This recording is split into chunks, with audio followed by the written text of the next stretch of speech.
stand together and fight this disease.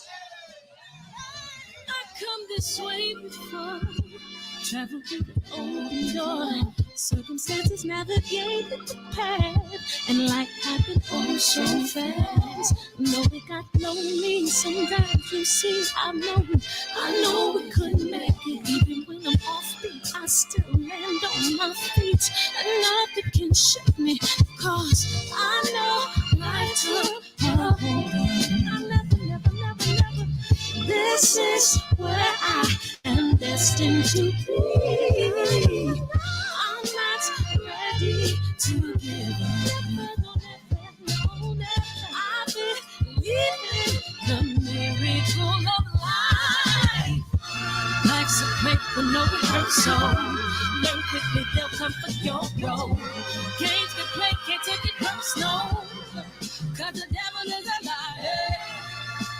Telling you the truth, it's all in what you do, some things you gotta do, it's fight for millions, take a second, see the blessing in it, for much expected, much is given, one to make the living, now I'm giving back to children, never let the power come first before your happiness, yes, you can be the best if you go the distance, mix a little sweat with your persistence. You know that the best things are never instant. Just shine up, let us see it brilliant. Get up, open up your eyes now. It's the moment of truth. No backing down. We're bringing it through like oh, for the children, it's a given. You gotta give it, be a blessing.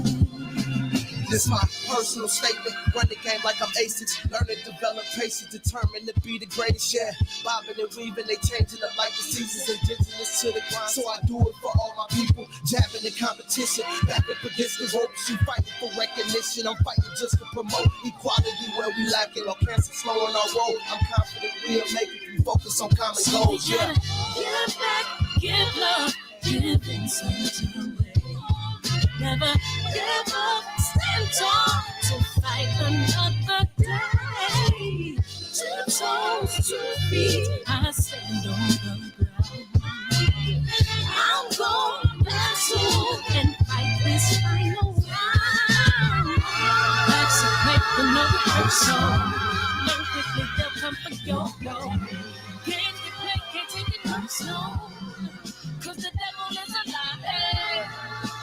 Telling you the truth, it's all in what you do, some things you gotta do,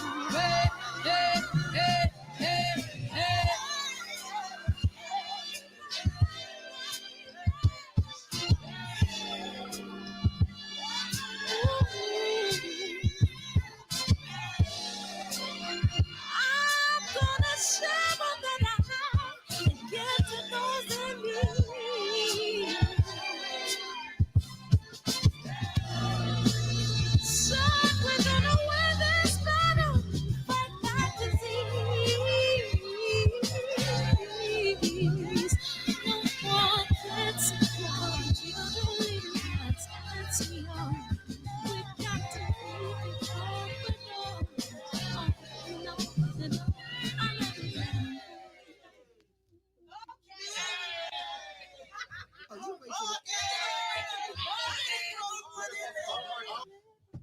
Great job. Yay. Oh my God.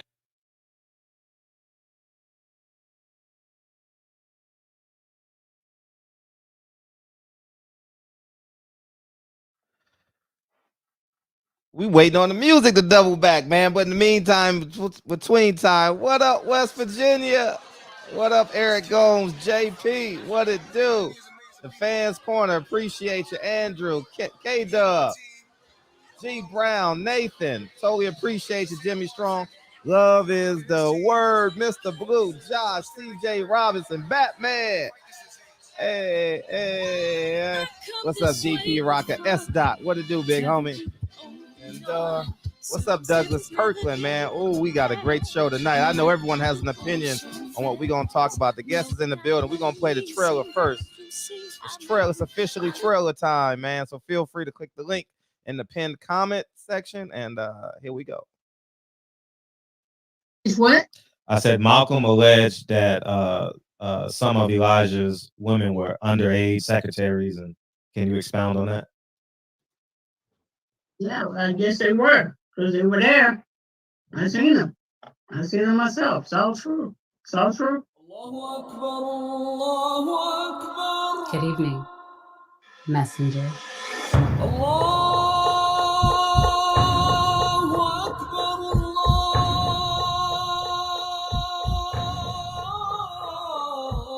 You convinced us that you were the last messenger.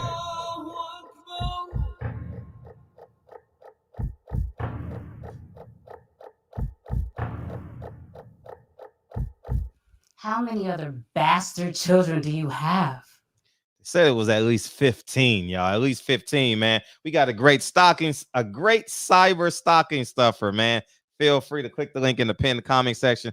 The guest is here. So we're gonna talk finances and building wealth and all that great stuff. And we got Mr. Winston coming in the building for a few, and he gonna educate us on some things, man. And I totally appreciate you spending your is it Tuesday or Wednesday?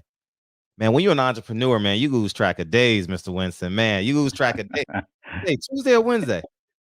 It's Wednesday. How are you, Oh, Frederick? it's Wednesday. How you doing, Mr. Winston? How you doing? I'm good. I'm good. Oh, Yeah. totally appreciate you coming on and spending some time with us. And are you a boxing fan, by the way? I am. You Yeah. are. You are. Who do you like? Who's some of your favorite fighters? Favorite of all time is Ali. Ali. No question. Yeah. Did you ever get a chance to see him fight live? Saw him and met him. Oh, really? How was that? Yeah, it was crazy. The first time I met him when I was a kid at a boys club. The second time I met him at the University of Arkansas when he was speaking. Third time I met him, I ran into him in an airport at LA. So I've met him 3 different times. Wow. Does any other 3 stand out? Well, the thing I'll tell you is that he was always the same. Every time I saw him, he was always the same. The third time his health was failing, but he was still Ali. And I just remember standing there talking to him, telling him how many times I had met him, and people were just crowding around trying to understand why the champ had started to talk to this man. He was a big deal. He was a big deal. Yeah. What years were those, would you say? Let me think back. So started in the 70s, hit in the 80s. The last time was at the beginning of the 90s. Oh, so his health had started to fail by then. Okay. Do you have any current favorite fighters? Well, you gotta love Floyd. And I've always been a Mike Tyson fan. So even though he's not boxing, you know, he's doing some entertainment kind of stuff. But those are my 2 favorites. Yeah. Okay. Now, you're a finance expert. Welcome to the barbershop, man. This is a free speech platform, man. People come in and say what they do and be who they are. And buy diverse. What is that? It's a concept that whose time has come. So what I'm finding, Frederick, is that there are a lot of entrepreneurs who have good products, but they've not mastered the skills of marketing. So my background is that when I came out of college, I worked for Xerox and learned how to sell. Then I worked for CBS and Warner Brothers. So I've always been in environments where I was taught how to market. And right now I'm consulting Fortune 500 companies. And what I've noticed is that there are tons of entrepreneurs that are minorities. And when COVID hit, they suffered. They suffered because they sold in their neighborhood, or even if they were on the internet, the packaging wasn't right. They didn't know how to promote it. And what Buy Diverse is a platform that helps them with that. And on the flip side, and this is what's really interesting, we bring Fortune 500 companies with their employees to buy those products. So we're just launching, and the concept has been proven. We're really excited. And what's some of the ABCs of marketing?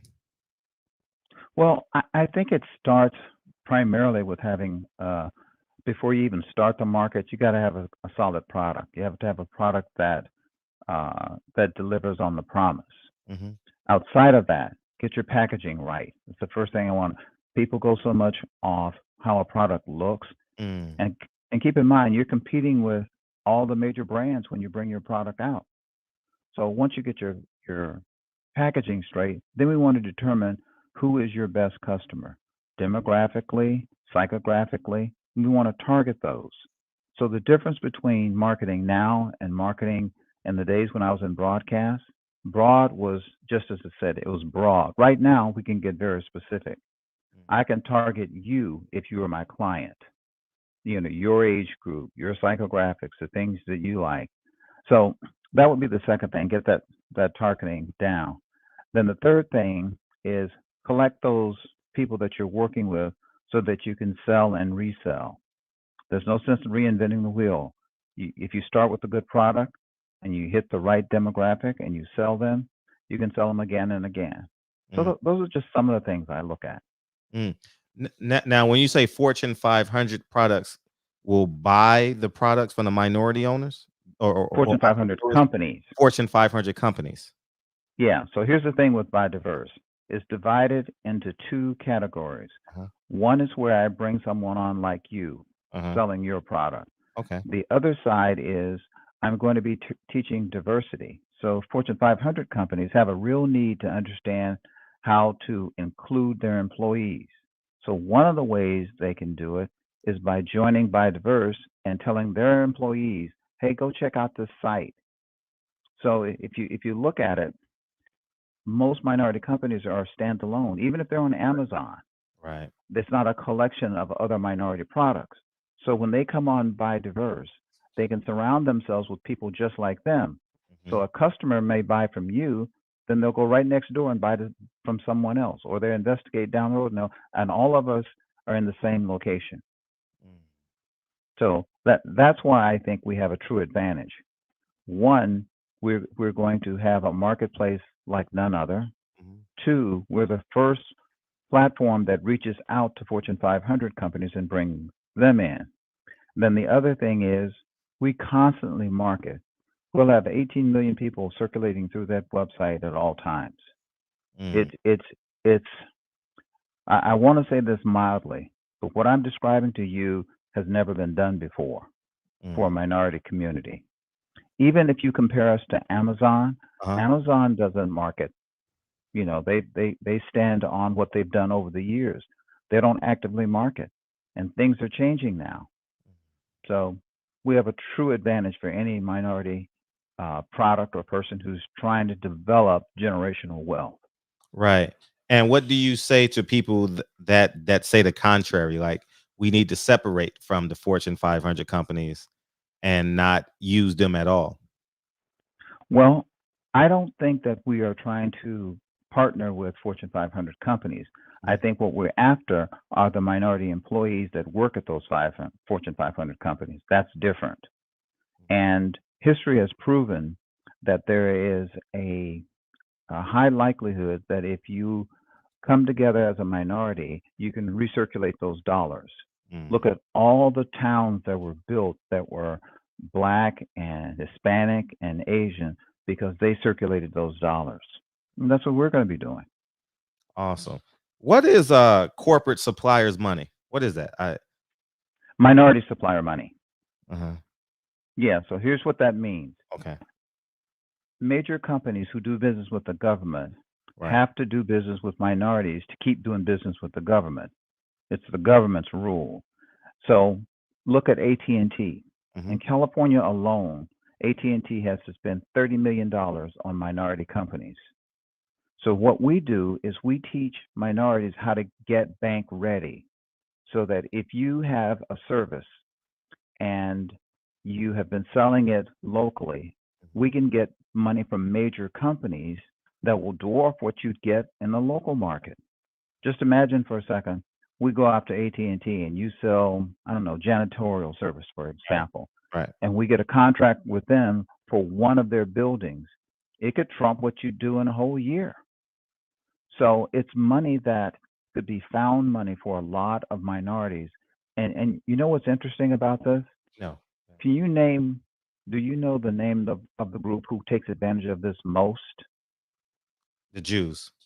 No, Asians. Asians. The Asians are killing it on this. And to some degree, the other minorities need to catch up. And that's what we do. We actually have a training program that will help people get ready. And then we are targeting those companies because those are the companies I speak to. And we're setting up a directory so that they can just look at the categories and find out who they can connect with. So no longer will they have the excuse, we don't know any minority companies. We're going to solve that.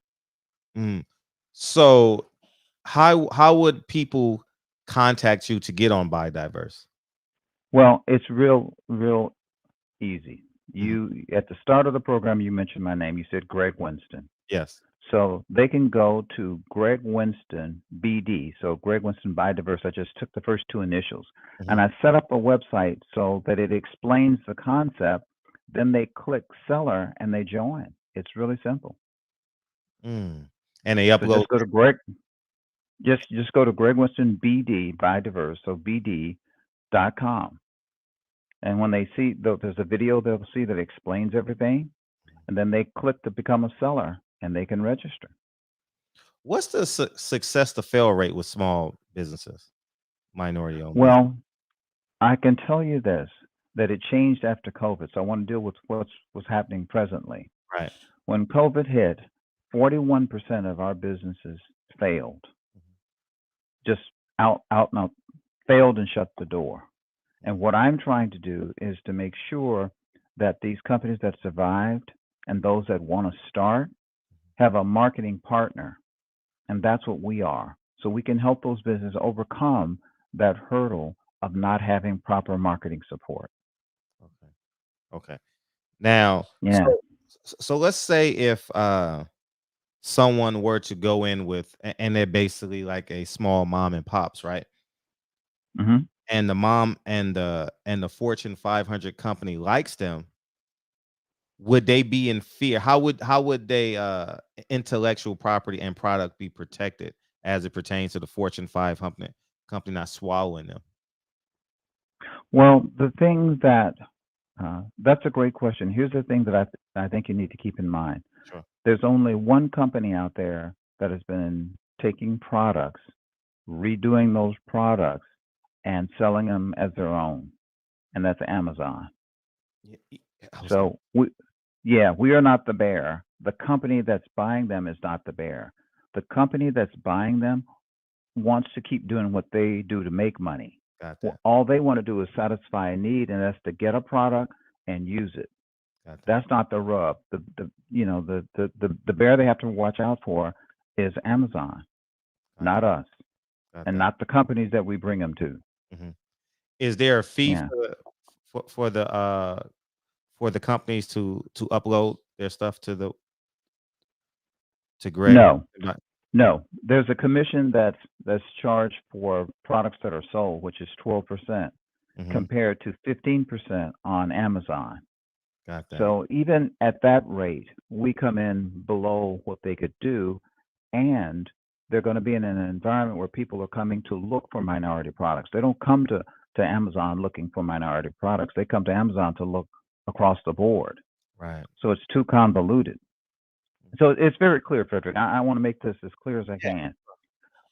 We market and support minority businesses. We put them in an environment where there are other minority businesses. We charge them less, and we support them in terms of marketing and minority supplier money. It's cut and dry. Yeah. So that 12% would obviously go to your infrastructure and marketing.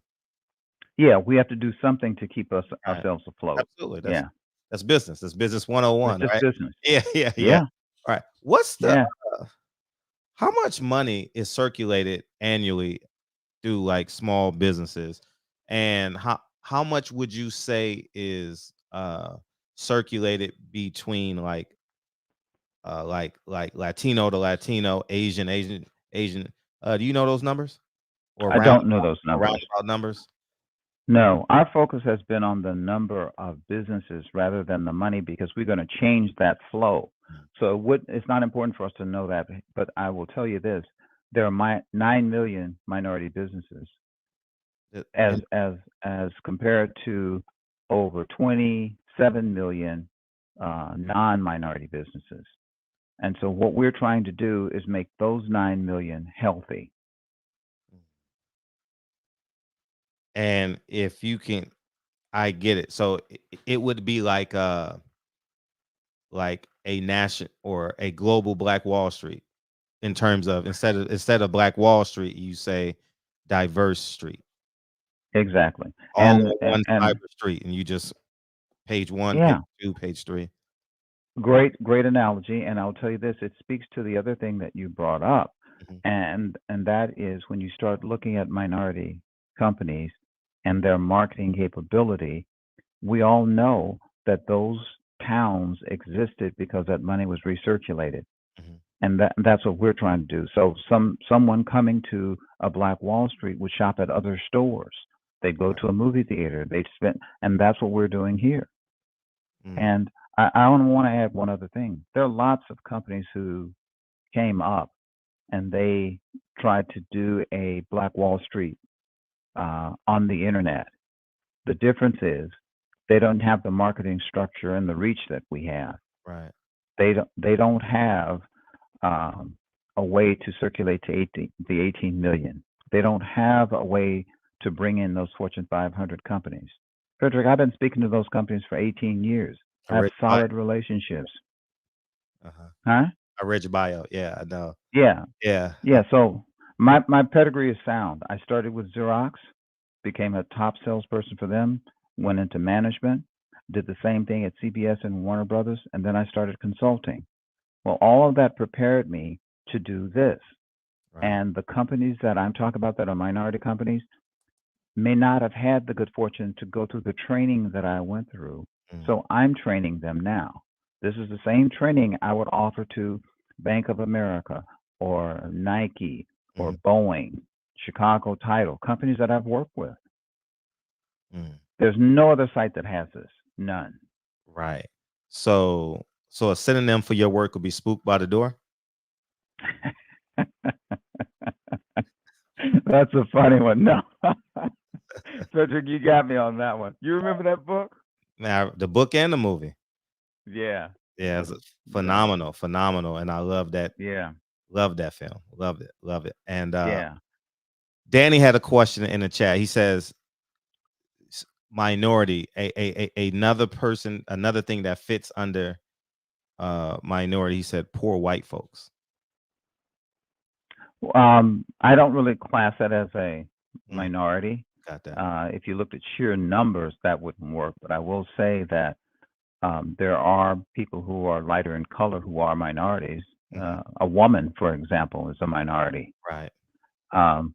And, you know, it's interesting when people start trying to determine what minorities are, the same way they try and determine how many races there are. Right. And I just want to make it clear,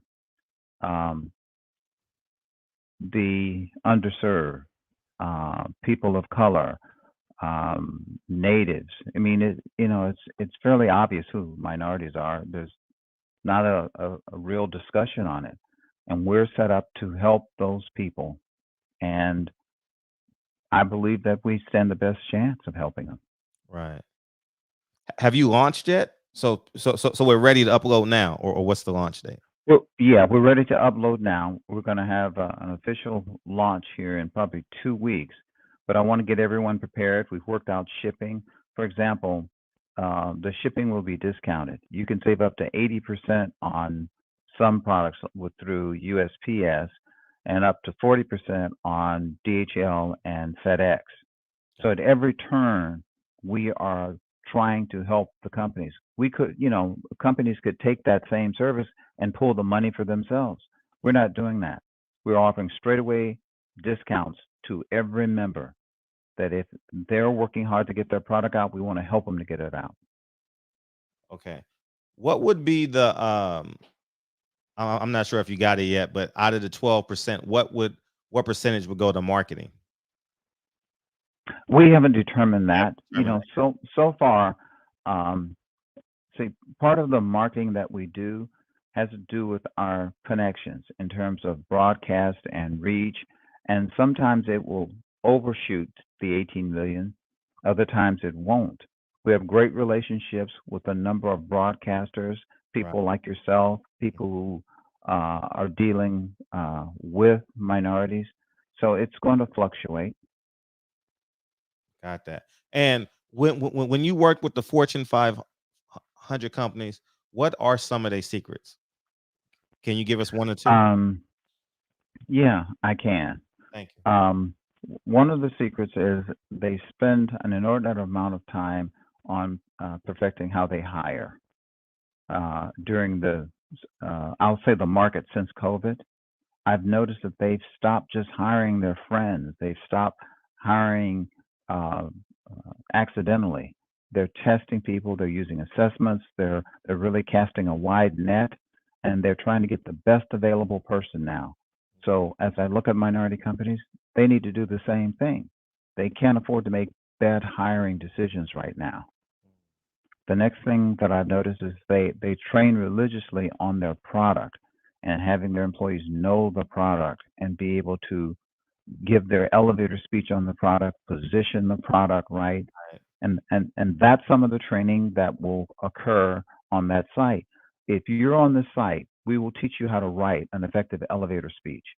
We'll teach you how to position your product against others. Most minority companies haven't had that. Right. So to answer your question, those are some of the things that I'm seeing with Fortune 500 companies. When you look at models now, so people that are watching can use comparative analysis. What company would you say today is maximizing their efforts to be a great business? Well, there are a couple. One you may not have heard of. It's a smaller company, but they're called Marijuana Packaging. So as you know, the cannabis business is growing. This company is located in California, but they're spreading across the United States. Right. And what they believe in is training, developing a culture, and creating a great product. And it's one of the areas I'm concerned that not enough minorities are involved with. So we're structuring programs to help minorities get into cannabis sales right now. So that's one of the companies. Another company that I've seen that has been really focused on it right now has been in the title industry. If you look at companies like Chicago Title, how they tighten up what they're doing and really taking a hard look at it. Those are just a couple that I see that are tightening their belt right now. Okay. One that I've always felt that I started with them early on in my career, and they are constantly changing and trying to improve is Boeing. They'll go through a period where things change. A plane won't live up to expectations. They tighten and they start again.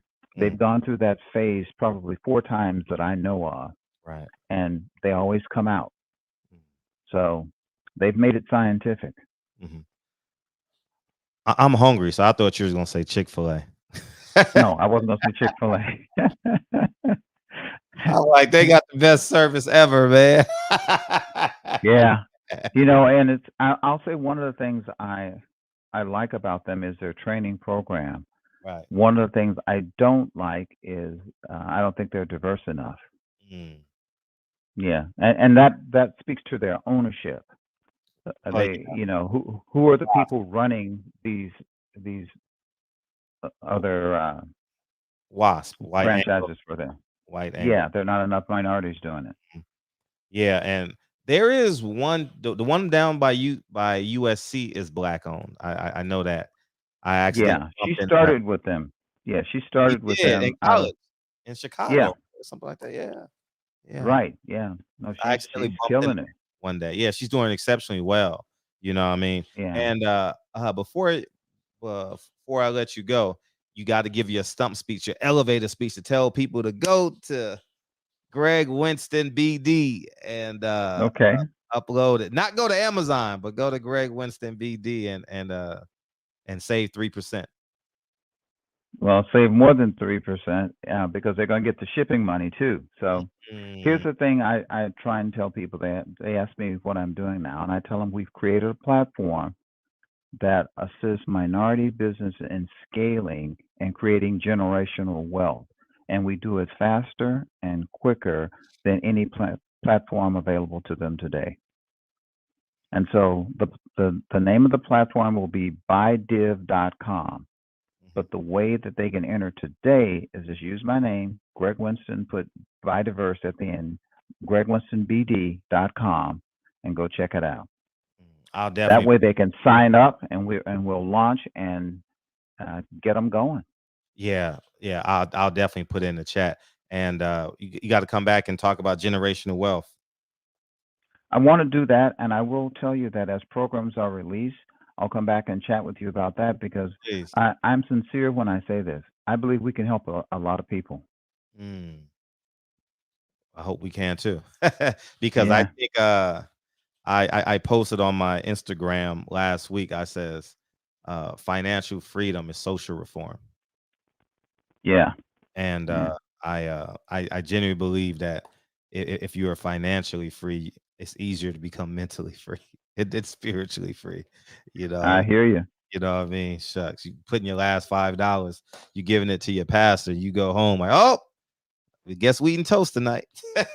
And you got to get up Monday morning, man, at 6:30, man, and get all your kids ready, and you know what I mean, it's rough, man, and I've been there. So thank you for coming to the shop, man. We totally appreciate you, Mr. Winston. Well, I appreciate you. I look forward to chatting with you again. Yeah, and tell Don we said thank you for sure. Oh, I'm sure she's listening, but I'll make sure I tell her. Yeah, she's listening. Yeah, sure. Thank you, Don. Appreciate you. Okay. Thank you. Thanks again, Frederick. No, I'll definitely put your website in for sure. Okay. Thank you, sir. All the time. Thank you. All right. Goodbye. That was fun.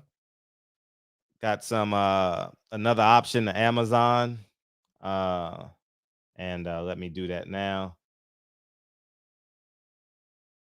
ed.com. There we go.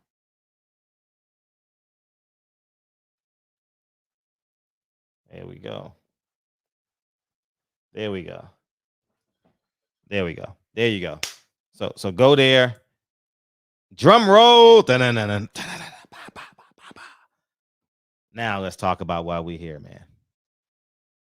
What's the topic of the show? It's official. Let me reread it. It's official. WBC and Lou Dibella says he's the email champ. I was listening to thank you, Mr. Winston, for coming through. Totally appreciate you. I was listening to the boxing voice today, and I only got through 10 minutes of it. Shout out to Ness. Him and Lou Dibella got a really good relationship. And funny thing, I was gonna call Lou this week, and I didn't. I don't know why. I know why I didn't. I didn't feel like sitting in here. And Sunday night football is on, and then Monday is hard during the week with the kids running around in the house. So I didn't get a chance to. And there's no need now. I think he said enough. I think Ness' interview should stand alone. I think Ness did a good job. They have a good relationship. They look pretty comfortable with one another. And I appreciate Ness for challenging him. I was watching that Tank press conference, the media workout today. No one challenged Tank. What happened to Rolly's charges? Tank, your resume is below average. When are you going to fight somebody, Leonard? We got to put the pressure on him, but we're going to talk about that later in the program. He said today, oh, man, Lou Dibella said it. He says, it ain't no size of the street. When you ain't got no side of the street, you on all sides of the street. And right now, I'm the king. I got the undisputed champion of the world at 135. And two, there are 4 fights better than Devin Haney that I can put on right now. He said Tank, Ryan, Loma, and I don't know who the 4th guy was, but Devin was 5th. And then he also said, oh, he's the email champ.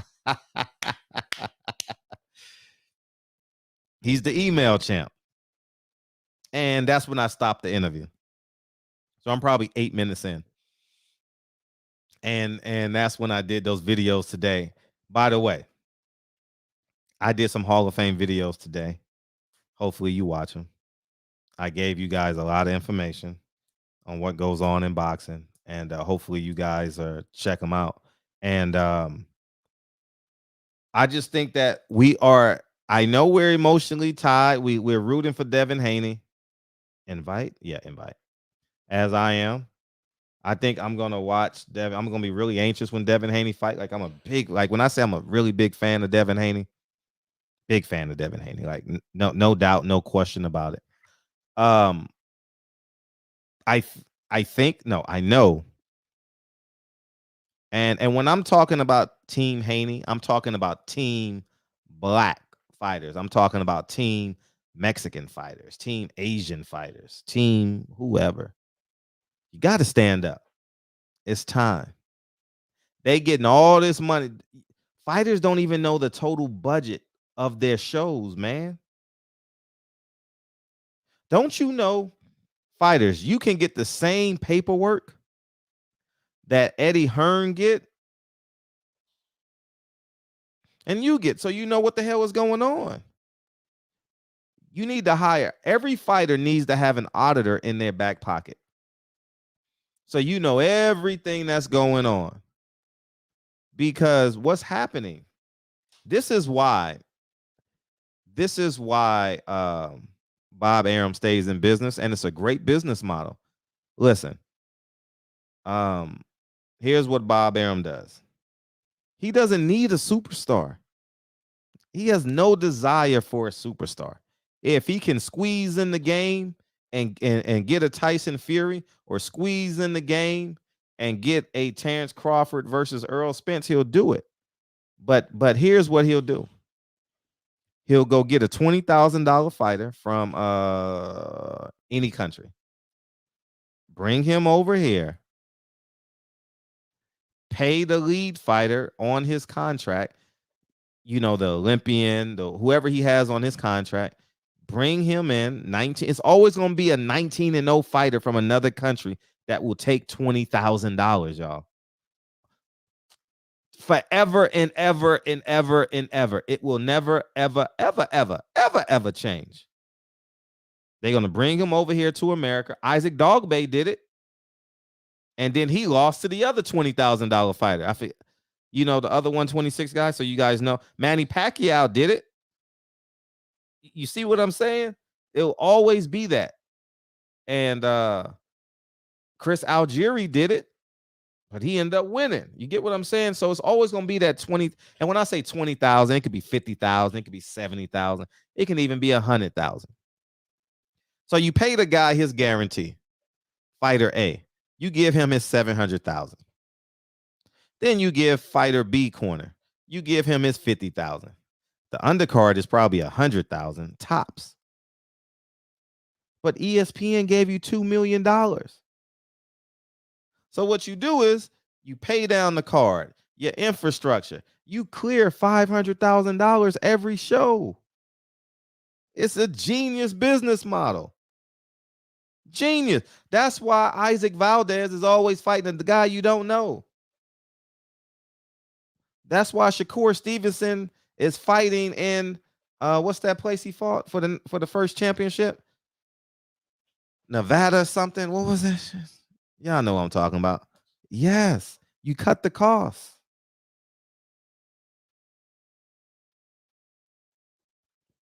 It's a great business model, man. And you can't hate on it because it's about when you're in business, it's about the bottom line. And what I want to say is, what's up, Mr. Henderson? What's up, Mr. Henderson? Fred, Devin need to toss that belt. All of them need to toss the belt. When Devin is a synonym for everybody tonight. What's up? What's up, Kyle? What I said last night before we got off the show last night, Fred. I forgot. Reno, thank you. When he came talking about Devin Haney fighting Cambosa, what I say? Oh yeah. That shit ain't gonna happen, man. Don't hold your breath. I knew it, bro. Oh, it ain't gonna happen. It ain't gonna happen. Devin Haney's not a champion. He's not a recognized champion. Like, yeah, he's was it the barbershop? He's the barbershop's champion, but the barbershop ain't sanctioning no fights. We buying the tickets. So listen, I don't know if that's an antitrust lawsuit or whatever the case, but they done paid all those sanctioning fees, and they have on record the WBC saying that he's not the champion. I spoken to the dad. Man, that was for me, that was heavy for me. And I'm suing them for all my sanctioning fees. And Eddie Hearn, make that check out to what's that called? Haney Promotions, and have the WBC come chase me for their sanctioning fees. And you make everything public. And you sue the hell out of them, and you throw the belt in the trash. Man. Yeah. That's a fucking shame, man. Now we actually deserve it, man. We actually deserve it in a sense, Kyle, because we trying to fit into a box we wasn't made to fit into. Yeah. The fighters in the 60s says, oh man, promoters are getting over. The fighters in the 70s said the promoters are getting over. The fighters in the 90s said the promoters are getting over. The fighters in the 2000s says they getting over. Next thing you know, see, I saw a lot on my feed. I saw a lot of the WBC ain't shit. The WBC is running the business. If I'm running the business and I got George Kambosos and I know Devin is not going to resist, there's no level of resistance. Shit. They want that tank money. Who wants tank money? That WBC want that tank money, bro. No, it's not. No, it's not that. Give your perspective after I give mine. Yeah, go ahead. For my bad. Yeah, no worries. I think that it's about occupancy. If they get George Kambosos, they get the South Pacific, down to New Zealand's, the Australias, the Fijis, that whole region. Antarctica is down there somewhere. You get that whole region, and you can control that region with George Kambosos. And why is that important? It generates revenue. And I think that they are going to elongate the process. The WBC wants them to elongate the process. You know what I mean? The WBC don't want George Kambosos to lose. Why would they want him to lose? He's bringing the belt to a place it's never been before in a long time. David Tua never won a championship, heavyweight championship, I don't think. You know, and the other guy, he was a WBO champion.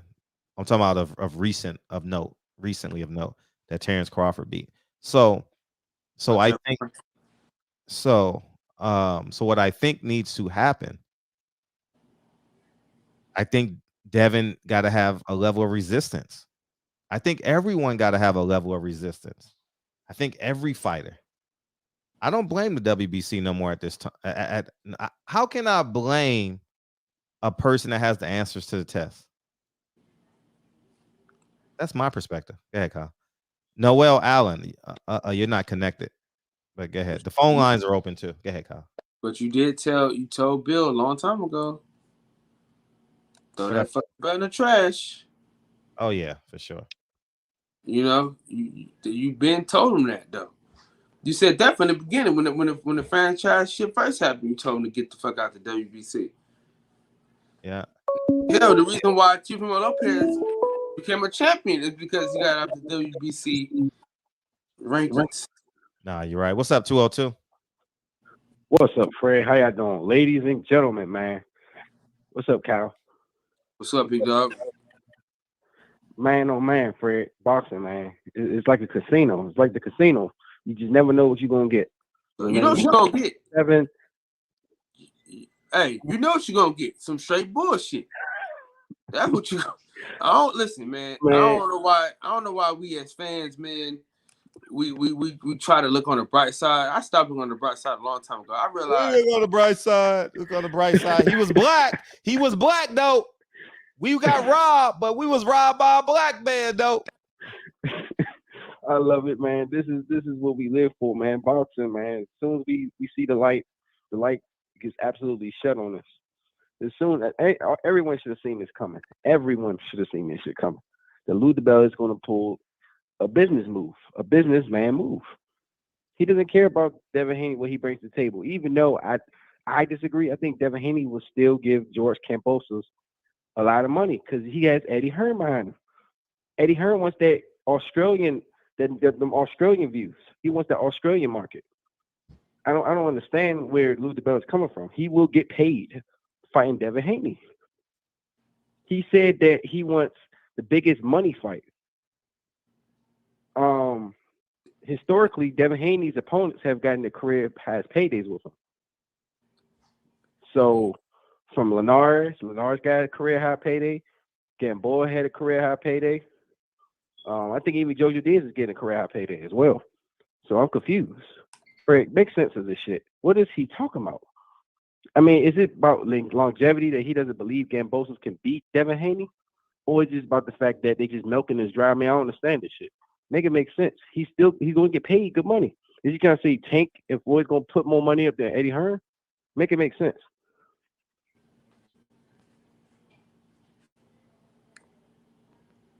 Oh, I mean, I don't know what Eddie Hearn is going to offer. Eddie Hearn is capped, man. He ain't. You don't think he's going to do it? He's literally just said. Have we seen I think it was Blue Blood interview. I mean, look, have we seen it? Have we seen it? But he just spoke about the zone opened up in Australia recently, and now that with George Kambosos won, he's basically a star overnight over there. He's a fucking star overnight. Everything's gone up. His views from all of his old fights has gone up. His interest is obviously gone up. How many people who follow him has gone up, obviously. But the fact of the matter is, Australians, they love boxing. That's like number 2 behind soccer. It's like number 2. Over here in America, boxing is like what, number 12, 15? Somewhere in there. So there's money in it. There's definitely money. If Tim Tszyu can sell out arenas and he hasn't fought nobody worth a damn, what do you think George Kambosos is going to do after that fucking win, after that performance? That was a Fight of the Year candidate. So I'm confused where Lou Dibella is coming from. He said money. You said he looked for the big money fights, right? Devin Haney's going to give him a career high payday. Listen to me, bro. You said Lou Dibella said he looking for the big money fights, right? Yep, he said it. Do you think Kambosos is his only fighter? Who else? Who else did he say he got? I saw it, but I forgot. He said somebody in the same division. Who? So you know he's been blackballed from the PBC and Showtime, right? But it's business. Like honestly, listen to what I'm saying to you, my brother. When you can get back into the good graces of Showtime and PBC, that's money. Whether Kambosos lose or not, his other fighters have a chance to make a lot of money, and he can make a lot of money if he get back in the good graces of Showtime. So that's why he would go to do the Tank thing. It's not about just Kambosos. It's about all the extra money he gonna get when he's able to get back into the Showtime fold. You know. I see what you're saying. Yeah, I think he did say he wants more views, and I guess he's thinking pay-per-view or Fox or Showtime or something like that, because they are more people watch that than people do the zone. That I get. Okay, they want to maximize as much. Not just Kambosos stuff. They want to maximize everybody though. I mean, I just want your opinion. Y'all like Devin Haney a lot. Y'all know Eddie Hearn's willing to overspend. Here's the history of it. I just, PBC has been very cheap lately. They don't, fighters complain about this and that. So I'm just confused about what is he talking about this payday shit. Like, Devin Haney has a history of giving his opponents their career high paydays. Okay, You know? think about this. He's not even in his prime. He's not even in his fucking prime yet. Think about this, bro. The people the PBC want to pay, guess what? They get paid. So don't think for 1 second they not the people that's supposed to get paid are getting paid. So if they want Kambosos, and they want to stretch it out, he gonna get paid. Everybody's gonna get paid. Everybody's gonna get paid, brother. It's gonna be a bidding war. It's gonna be a bidding war. Real quick before I get off, because I know other people's waiting. Who do y'all think is gonna win that bidding war to get George Kambosos? Because obviously, Lou DiBella said he's even willing to still work with PBC. He's still willing. Even Valder, he said he's still willing. He gave you the answer. He just gave you the answer. Oh, so you think? Oh, so Tank. He realized he fucked up. If he can listen, he realized he fucked up. If he can get Kambosos into the PBC, that's his out. That's his end back into the Showtime fold. That's his out right back. That's how you get in there. And then his other fighters get a chance to make that money, and he make the money off them fighters as well. And then, boom, because he hasn't had a nice card since he left Showtime. So now instead of having to, you're right. You're right, because he was complaining about how he doesn't have the same power he used to, where he could put his own fighters on this card a lot. Like he can get his fighters really active. He was complaining about that on the interview too. Hey, I need to go watch that. If y'all people listening, I need to go watch that Lou DiBella and the Boxer Voice. That's a hell of a good interview to listen to. What it feels like to be on the other side as far as being independent. What is he, an independent promoter or independent manager? Well, he doesn't have. Guess what? And guess what? And guess what? GPT Promotions won't be involved in that Kambosos to Gervonta Davis fight, my good friend. Because Lou DiBella got fighters to carry the load. See, that's what I'm saying. Business is business. It's strictly financial. You know what I'm saying? Never personal, just business. That's what it is, man. You know what I'm saying? That's what it is. In the words of the great philosopher, Frederick S. Hawthorne, follow the money. Yeah, that makes perfect sense the way you broke it down. That he's okay. That makes sense. That's a power move. That's a smart move by Lou DiBella. I don't blame it. I don't like it. I don't think none of us like it, but we can't actually blame him. Actually, when you look at it, when you explain it all in that detail, we can't blame him.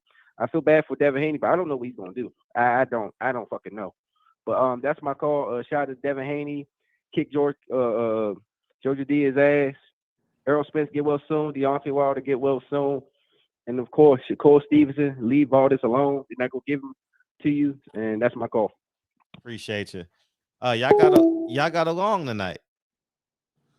Yeah, man. You know.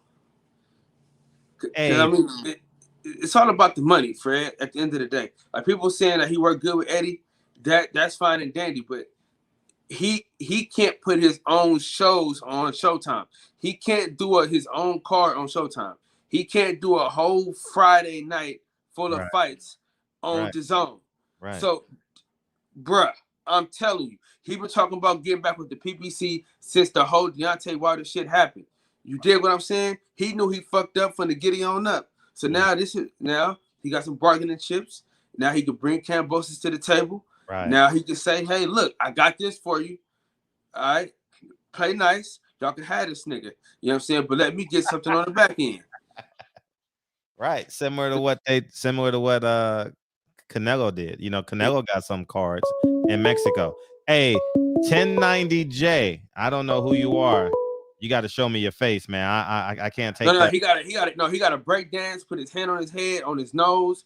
He got to do some other shit, bro. Because they do like this green screen where they actually have like a motherfucker that look like they real, but they not. That's how they get you. They motherfucker got to do this or something. Motherfucker got to do all of this. Yeah, you can't be hiding on here, man. I can't take that risk no more, man. You got to come in real. Hey, what's up, 415? Fred, Kyle, what's going on? That's Frisco, 415. I gotta start calling from my other phone. I'm really 215, but Fred, appreciate you letting me in. Kyle, what's up? What's going on, dog? I mean, hope you make it to tomorrow. Well, listen. Hope I do too. But look, with this on topic, it's been a slap. I mean, boxing slaps us in the face all the time. Boxing slaps minorities in the face most. That first 10, 15 minutes called. No, not minorities, niggas. Don't. Let's not confuse the two. That's not all right. Let's not confuse it. But that, I appreciate that what you put on, Fred, with talking about the minority or talking about the diverse marketing. But I'm just looking at the landscape of what we're talking about, and I can't feel it's not me, but Devin Haney has been slapped in the face. Bill Haney has been slapped in the face. All of the fans of Devin Haney who follow him, who want to see him touch that brass ring of being undisputed, it's been slapped in the face. And like you said, I feel like they should be on the phone with someone now to sue WBC for those fees, deceptive trade practices, because now you're telling two people to pay for one thing, one championship, and they're both paying sanctioning fees. Now I would want to know, did the franchise champion, when it was Lomachenko, did he have to pay sanctioning fees? Because he was the franchise. It was gifted upon him. So what if they just got, I don't know if you or Kyle would know that about the financing, the sanctioning fees for that franchise championship, since it was a championship that they bestowed on someone. Well, it wasn't really a gift to him. It was a gift to Canelo. It was a gift to Canelo. Then it was a gift to but it wasn't a gift to Lomachenko. It wasn't a gift to him. He had to petition for that belt. So he gonna pay it. So they had to. Somebody got their palms greased, brother. That's all I'm gonna tell you. Petitioning is still a gift, because when your lady friend or your girlfriend or your wife, when she petitions for that gift that she wants for Christmas, she petitioned for it, but you still had to put it in the bowl and wrap it up and give it to her. It's a gift. They gave it to him. He didn't do anything for it. But I just would like to know, was there sanctioning fees included with that? Because if you're taking sanctioning fees from Devin Haney, and then there's no sanctioning fees from the franchise champion, and then after what was that belt's been around for on that division for like a year plus, and then you're telling him you're not our champion? Like, so when he comes out with that belt, now what does Devin Haney do when he fights Jojo Diaz next week? I mean, the end of the weekend. Does he come out with a WBC belt after they told you you're not the champ? And what does that say for you and your brand if you're carrying this big green strap and saying that you're the champion after they told you you're not? So what is it that you do? And when you guys are totally right, and if anybody doesn't see anything about this with Dibella play, they can't. They need glasses, LASIK, and anything else. Lou Dibella's going to dig up guys to fight Cambosis. Fred, they can literally put you, me, Kyle, anybody in the ring and go to Australia and sell it out. The returning champion coming home with all the belts. His next two fights could be over there. He doesn't have to fight. What did you say? What did you say? Oh, I'm making fights that's going to make me the most money. He doesn't have to fight Devin, because why would you fight Devin? Because the most money is you'll get that payday once, and Dev walks away with the belt. If it's not an upset by Cambosis, do you fight Tank and Tank walks away with the belts and you don't get a rematch? No, you set up the tuna cans, set up the tomato cans, set up cans of soup. You get a good 3 or 4 fights out of that, and you can do 2 of them in Australia. And he makes good money with that, great money. And because he had a scrappy showing and can really only put a performance on, now you got a great white hope on your hands. Yeah. And isn't that usually what everybody wants? Well, not everybody, but anybody in the position of power. But Lou Dibella, I would like to see what his next move is. Does he go to Bob with this, with Cambosis, and say, listen, I got the champ. He's unified. You got the network. Because I don't see him going back to Showtime. I don't see him fool me once, shame on me, or shame on you, however it goes, fool me twice, shame on me, whatever. But if somebody pisses in your face, you can't let him tell you it's raining. And I don't think he's the type that's going to go back over there to Showtime after they shitted on him. And it was something. Well, it wasn't them that shit on him. He kind of shitted on them. He took their biggest fighter to the zone, my man. He set up a meet. He set the meeting up. All right, but why do people do things? There's always a reaction and an action and a reaction. There was a reason why he did that. We don't know the exclusive and the inner workings of that reason. I'm thinking that it was something happened for you to take your fighters and go to the zone. But then on top of that, when you have that situation, you take them over to the zone, and then you take your fighters over there. Why would you made that you colluded with Eddie Hearn? Why would you go back? How can you go back? You only have this one guy. And I don't think that it's more of a sell on PBC. I don't think Al Heyman would take that with just Kambosos and the fighters that they're going to spring up. They're going to bring Tevin Farmer over for a run. That's probably going to be one of his first one or two fights. Going to be people that we've seen before, but not fights that we want to see. This is boxing. You know how it goes. But he's gonna put a dress on Kambosos. He has the belts on there, and he's gonna pimp them out for about a good 4 or 5 fights. Those belts are not changing hands no time soon until they want to. Dev might as well. I don't know if his plan was to unify the division, become undisputed, and then walk up and go to the next weight class. But if he beats Jojo Diaz, he might as well just take his walk, throw the belt in the trash, and keep it moving. Yeah. But hey, real quick, we got a super chat. Go ahead, Fred. Tell this man to clear his throat. Let me clear my throat. Okay, I'll clear my throat. That's weird, but okay. You sound hoarse, my man. That's what they're saying. You like kind of hoarse. I might be hoarse. I've been defending myself in class all day, so I've been defending some of my dissertations and arguments again. Appreciate you, Fred. We're on the same page, man. I've been yelling at fucking old people and crazy niggas all fucking week, so my throat is a little scratching my damn self, man. Kyle, one last thing. Just even think about that. Did you I don't know if you touched on it where I didn't like get to hear it or whatever, or you didn't bring it up.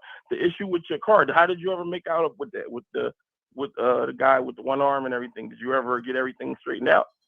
Man, hell no, man. I got close, but that shit didn't happen. I'm still waiting on the fucking insurance company, man. Well, insurance is a beautiful thing. I'll send you prayers up. Fred, please don't forget.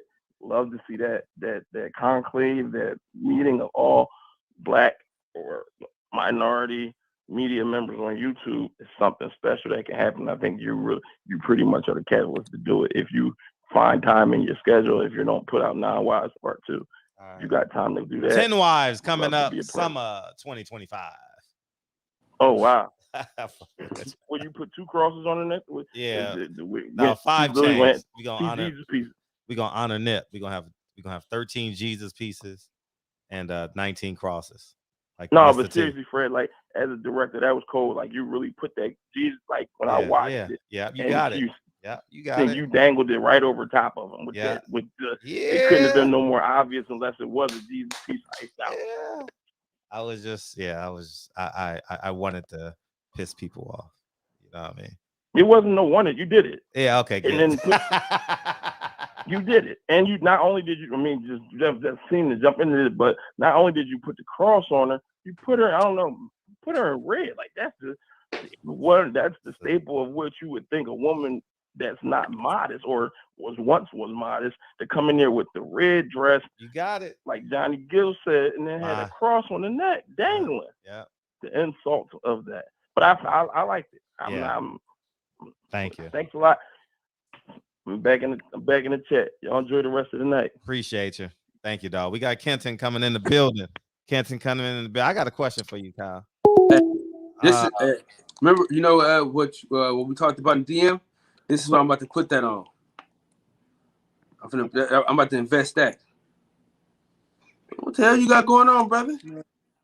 It's foggy over there. What the hell, nigga? Play the song, Fred. What the fuck is going on over there, man? Nah, man. Hell, you like a starving kid in Africa over there. What the hell is going on, man? For 33 cents a day. Hell nah. You fuck out of here. Nah, the front. Hey, go like this with your camera, bro. The front screen is cracked. Go like this with your camera real quick, dude. Yeah, definitely. Look like you just got out the goddamn shower, dog. Nah, it's just a little crack that's like right on the camera lens, so it's like it's fucked up. Only the It look back like you camera. just got out the shower though. I'm not gonna lie to you. It look like you just fresh out the shower. I'm fully clothed, Kyle. And ain't nobody out no shower, man. No, I'm saying like you know how like when the mirror get hella foggy and shit. That's what your camera look like right now.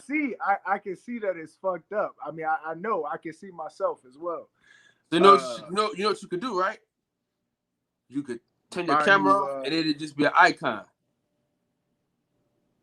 Shit, you'll be straight. Shit, stop crying. I'm just saying, man. Is that a brown shirt?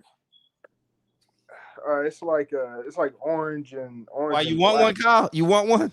Yeah. Hell no. Go ahead, dog. Go ahead. Get the fuck out. Get out of here, Kyle. Anyway, yeah, with this whole Devin Haney situation, man, like y'all know Loma is the mandatory right now for the WBO, right? For the WBO. I'm not gonna lie, man. It's hard to focus with this camera because I ain't gonna lie, bro. Oh man, it's fuzzy as a motherfucker, dog. You know what, Kyle? Listen. All right, so we ain't got to hear about that no more. You good? You good? Yeah, all man. Right. There you go, man. Anything to make my little Kyle happy. Anyway, man. Bro, it was like we was looking through sunglasses, nigga, man. I know you a short nigga, hard. Like you. I'm a normal height for a man. You be acting, man. Anyway, yeah. So, Kambosos got like one fight before, assuming Loma beats Comey. He got like one fight before they activate that mandatory, and Loma taking them straps back to Bob, and Devin ain't gonna never see him. At least if if Bob got anything to do with it, and if Loma look anything like he did against that Asian dude Nakatani that last fight, he gonna beat the hell out of Kambosos. And Loma gonna be back to exactly where he was, running from Devin and all that other bullshit. Haney need to do what he can right now, man. Like make a stand, bro, before it's too late. Before we're gonna be exactly like we was before the pandemic, talking about how Loma is ducking. It's gonna be the same thing over again. Like, Haney, man. Man, I ain't never seen no shit like this, man. But it's just like the compliance of the fans is what's killing me, man. Like, how you really...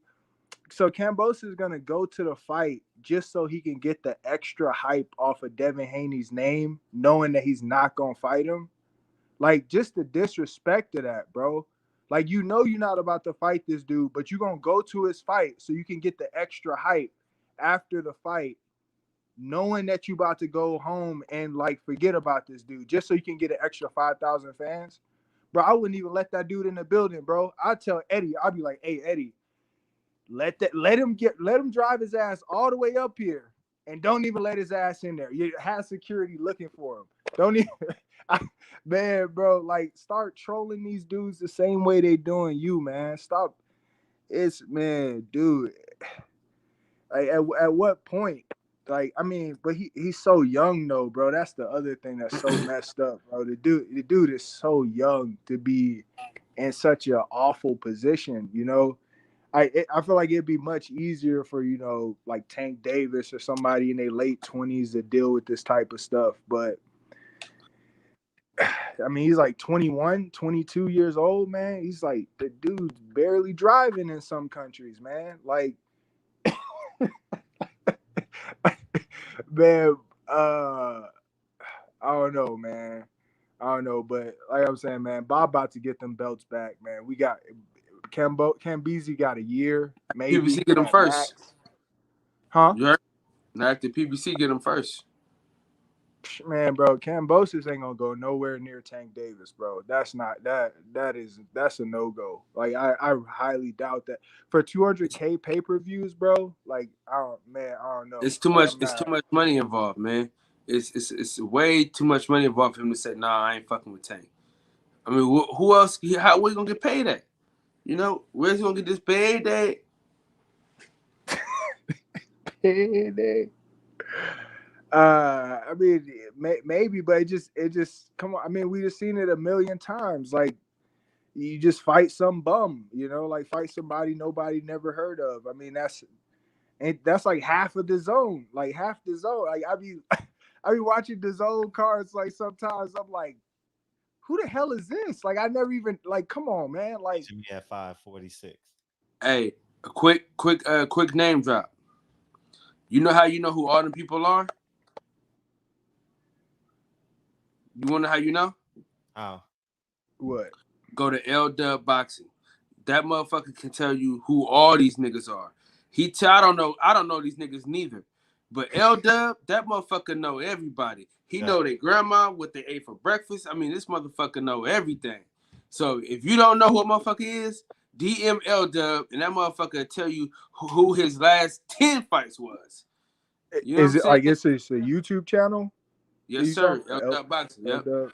And on Right. Instagram, L-Dub Boxing. That motherfucker, that nigga know every fucking thing, man. I'm definitely gonna check that out. But man, yeah, man. Hopefully it get better for the kid, man. Fight Gary Russell. I'm still all the way with that fight. Fight Gary Russell. Gary Russell, the man. I don't care what nobody say. He a little dude, and man. Ain't a lot of people with as many skills as Gary Russell Jr. I don't care what nobody say. Right. Or move up to 140 and fight the bigger Gary Russell, bro. That dude can fight. That dude got, bro. The Gary Russell at 140, bro. That dude is cold as hell, bro. Now, if Devin could beat him, that would be some real spark behind his name. Like you can't say he ain't fought nobody when he beat the dude who AB really lost to, and he knocked him out in like 6 or 7 rounds. He wiped that dude up quick. But I don't know, man. Best of luck to the kid. But yeah, I'm telling you, I think Bob gonna get them straps back pretty soon. But that's all I had to say. Appreciate you, Ken. Salute to you, my brother. Peace and love. Hey, I got a question, Ken. What's up, man? Why didn't you get a new phone during Black Friday, bro? Because I don't believe in the whole consumerism American. You gotta have every phone and all that other bullshit. I mean, I got the iPhone 10 for like $1,100 when it first came out, so I won't be buying another phone until I have another $1,100 to throw down the drain. Because I value my money. That's why. Well, I know somebody that can help you get one for half off. Shit, if it ain't free, I'm not interested. Just DM me, bro. All right, fam. I appreciate you.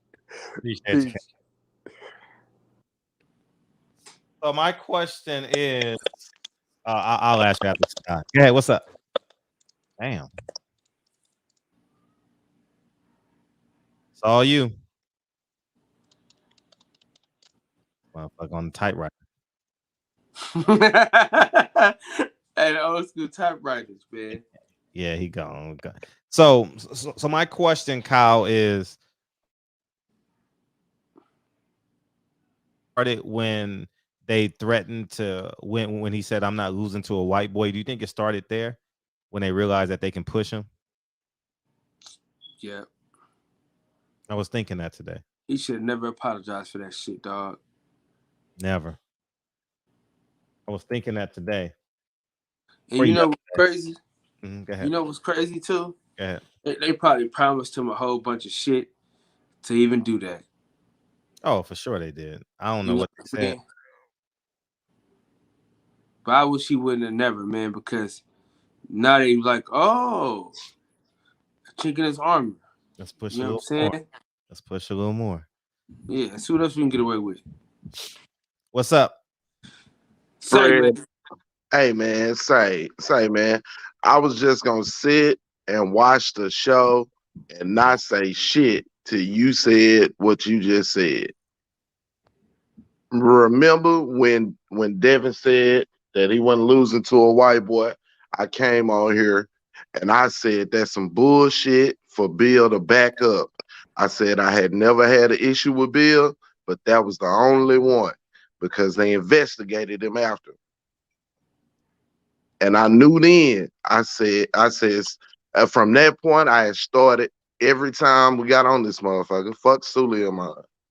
Fuck them belts. And not too long after that, Reggie called him a racist on here. I remember that. You feel me? You're the racist. Right, exactly. And he started naming the black people that he ate with and shit. That old the same racist ass shit. So that lame ass shit, man. Devin there, you know, and really they threatening him now. You know what I'm saying? So if he go and throw the belt in the trash, you know what I'm saying, right now, before he go fight JoJo, before anything pops off, before Kambosos let him know what he gonna do, you know what I'm saying, then he fucked anyway. He don't have the ticket to get in with Kambosos, unless Kambosos just a man of his word and know that Devin is the dude that's been marginalized. But with so much money on the table and time passed, you know, that shit'll go away. So the shit lame. And the only thing, man, you know, Fred, the optimist in me, only 5% of me is crossing my fingers saying, okay, if we fuck around and get Kambosos versus Tank, it is what it is. You know he gonna run for the bag. But you know Tank gonna beat the shit out of him. And I seen Tank hitting the bag, right? And Tank basically said, when they asked about Devin, he basically said that's a promoter thing, you know, with them not making the fights. But he couldn't really say what he wanted to say. He went back to hitting that bag because he know what's up. You feel me? So it ain't like the boys scared of each other or whatever. It's just Floyd, you know, he ain't gonna let them fight. You know what I'm saying? Yeah. The fact that he said it's a promoter thing lets me know he still ain't ready to take control of his career. Facts. I'm gonna be honest. Fred. I'm gonna be honest with you, Fred. Like, it's gonna be hard for Floyd to be Switzerland, man, as it pertains to that fight. Floyd to be what? Switzerland. You know, Switzerland is neutral. Say that word again. Switzerland. Did you understand that word? Switzerland country. Switzerland. I never heard it used in that way. I didn't understand what the hell you said at first. Oh, you said Switzerland is like a neutral country. They don't get involved in niggas. Oh, Switzerland. Okay, it's kind of like Costa Rica. Right. Okay. Okay. Appreciate the lingo. Appreciate the 14th international lingo. Yeah, appreciate the culture, Kyle. You know what I'm saying? International light skin ass. Yeah, man. They don't get involved with niggas' affairs. That's why I always say, that's why you don't hear me say that. I always say I'm Switzerland because I don't like to get involved with niggas' shit. You know what I'm saying? I don't know what the fuck you're saying. Right. And I mean, at the end of the day, man, you know, Trill Bill one that's, you know, try to be as transparent as he can be, you know, in whatever way he can be. You know, he's still a businessman too. So, you know, that shit only goes so far. You know what I'm saying? Whatever he gives to you, he meant to give to you. Right. You know what I'm saying? So, at the end of the day, man, being a boxing fan, man, it's like watching motherfucking, man, it's like, I'm old enough to had to stay at my granny house, you know what I'm saying? And her be watching the goddamn soap operas. One life to live as the world turns, guiding light as shit, man, at the end of the day. And they gonna keep you watching. You know what I'm saying? But here's the key. It's where you spend your money. It's how you trick. You feel me? We gon' keep tricking. They know this. Leonard sat back, crossed his legs, and say, "Man, Canelo can do this shit." You know what I'm saying? You know why? Sucker ass nigga, man. Oh, that was a sucker move, man. How he's playing to us, man. He's like, oh, he know this is a BS fight, and he's like, anything can happen. Canelo can do what he want. Man, get the hell out of here. He just stuck y'all up for $50 million. That's what he did. And as long as he create the climate for Canelo like that, guess what? Boom, he can do it for Tank. I read all the way through that shit, man. Hey, why does Tank and Leonard sound exactly alike? Exactly alike. Because he programmed by him. Shit, unfortunately. Man. You better, hey, if he don't follow that playbook, he's seen what can happen. Yeah. Everybody looking at Gary that turned into a goddamn trainer. They doing a hell of a trainer too, by the way. But Gary back in January. Matter of fact, if y'all got a chance, man, go look at my Instagram. There's an interview with me and Gary Russell on there. He tell you when he coming back. For sure, but shit, he told us he was coming back before then, and they took the fight away. That's my dude. I fucks with Gary. You know I love Gary. You know what I'm saying? Regardless as of what went down with Dev. You know what I'm saying? But shit, I mean, he can only do what they allow him to do. And he fucking with that whack ass belt too. Facts. Yeah, man, ain't no franchises over there though. You know what I'm saying? Nah, hell no. Gary stand up dude. You know what I'm saying? Ain't none of them cats gonna take the bait. You know, they tried to offer Deontay that shit so they could put a chink in his arm. Ain't none of them going for it. But man, at the end of the day, really on the cool, if we were strong as a unit, we stand in solidarity, and each one of them brothers that's got a hold of that belt would stand with Dev and throw that shit in the trash.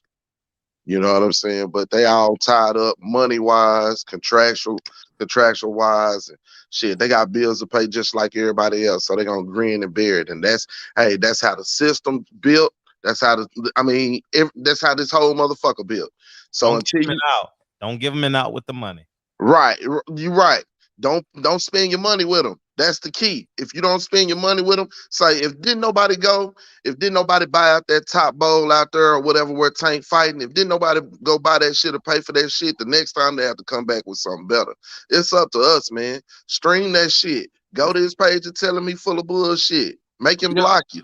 You know what happens when everybody starts streaming that shit, right? They fuck up all the streaming sites, man. So you need to calm that shit. You need to lower your voice. Listen, that fucking Floyd Mayweather, bro.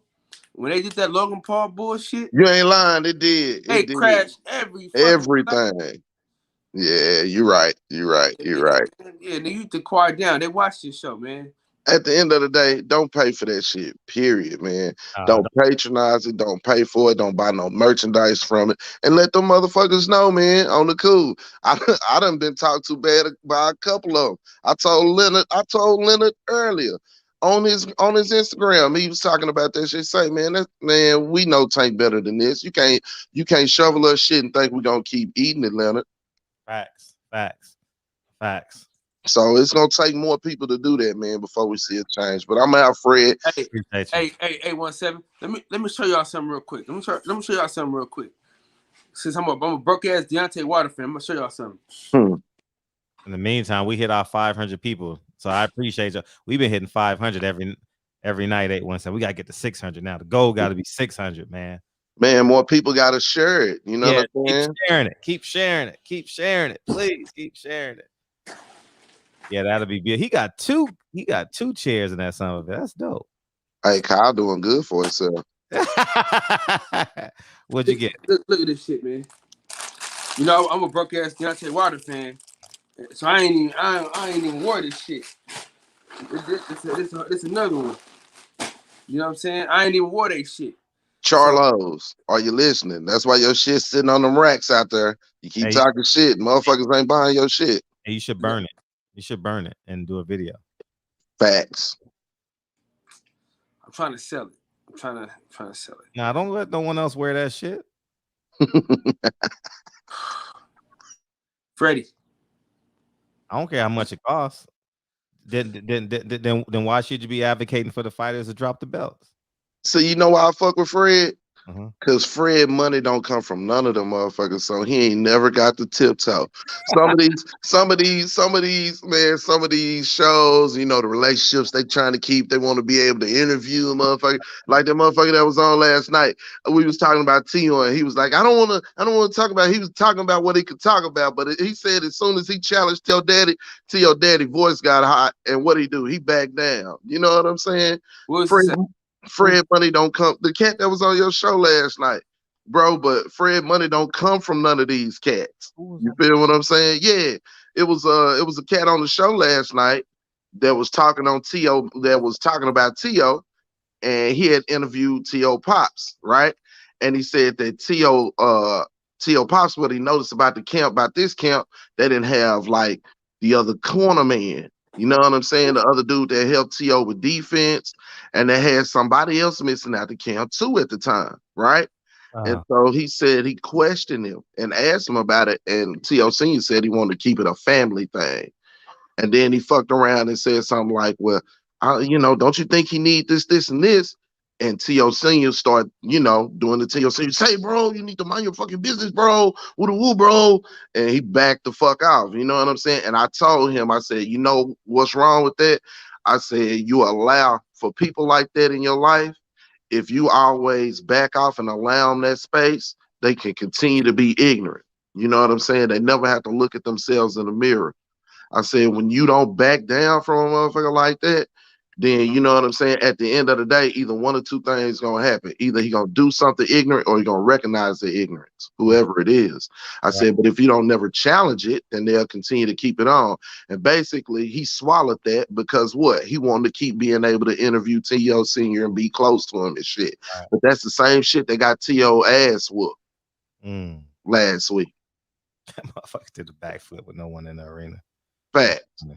So, like I said, Fred money don't come from no motherfucker. So he can keep it 100. He if he'll interview you, you know what I'm saying, he gonna keep it 100 because his dollars don't come from you, bro. And I like that, bro. I like that. Thank you. Man, I ain't gonna lie, Fred boy. You got me debating this burning shit. I'll burn it for you. How much were they? $80? About 100 something. They whole sweatsuits. They're not like just a hoodie. You don't need that energy in your house. Right. But I'm telling you, man, if you do something like that and started a hashtag like that and them niggas seen that shit burning like that, man, that'll break their heart. Man, say, bro, people don't realize how much power they got here. I keep telling everybody, you make history every time you click the link or you jump on the phone or something. All this is history right here, bro. Yeah, this is documented. This is documented. That's why I said, man, make sure when you come on and you say something, it aged well. Some of that shit aged like milk. You know what I'm saying? So, just keep it 100, man, in everything you do, and you'll be all right, man. Salute to you, Fred. Holla at your light skin. You coming on the show later on, Ugly Cuz? Man, you already know. Hey, and troublemaking ass nigga. Hey, Fred, this is one troublemaking ass nigga, bro. This motherfucker starts so much trouble. I'll be listening. Look, he the type of nigga, right? He shoot up the club and then walk off. Yeah. Can't nobody find a nigga or nothing. Yeah, that nigga walk from third to home. Yeah, he do that. Sometimes you got to steal a few bases, man. Yeah, facts. Hey, salute to y'all, man. Keep the barbershop going. I love coming in and getting clipped up.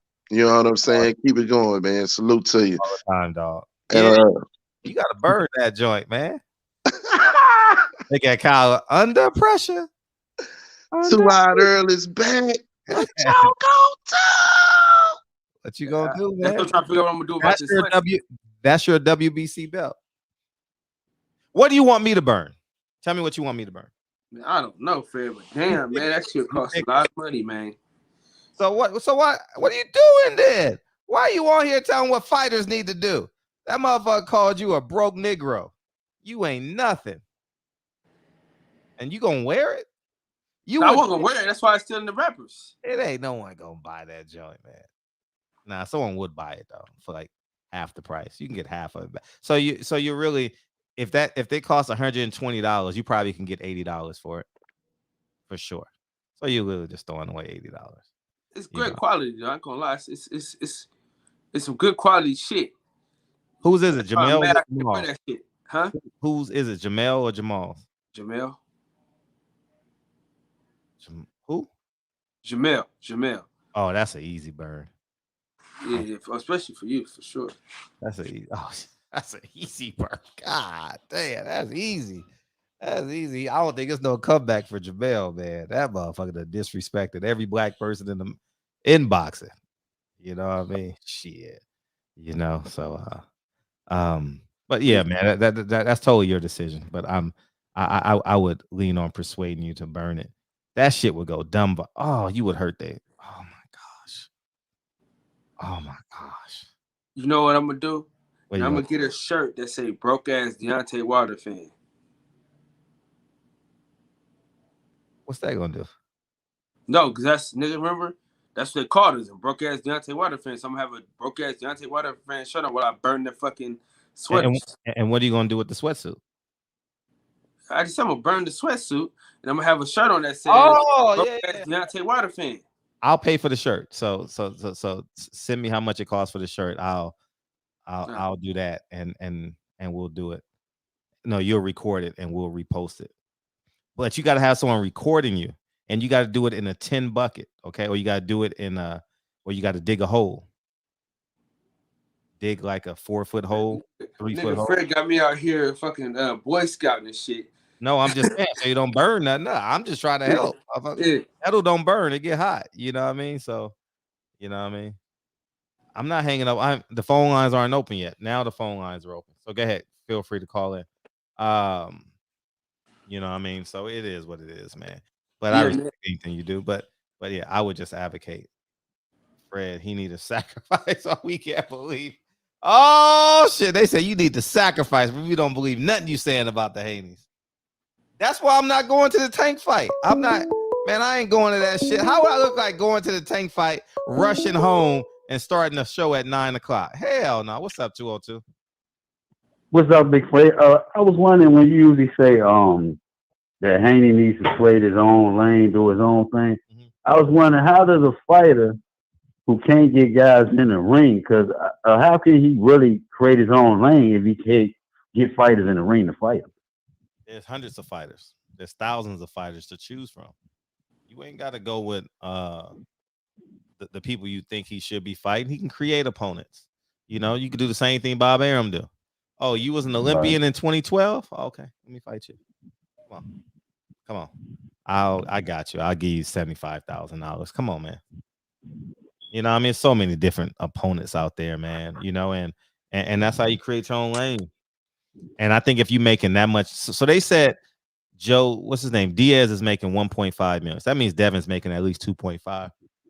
At least. He has the money to create his own lane.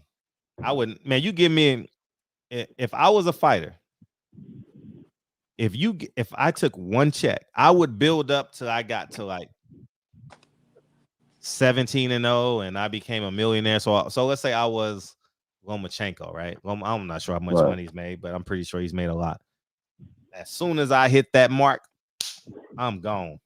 I don't know. But the genius in me, I would take a whole undercard with me. Come on, y'all.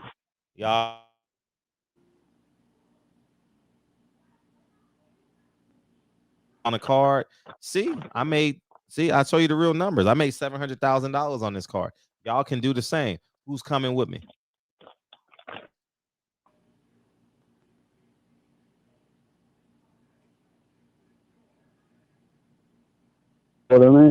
So I don't care.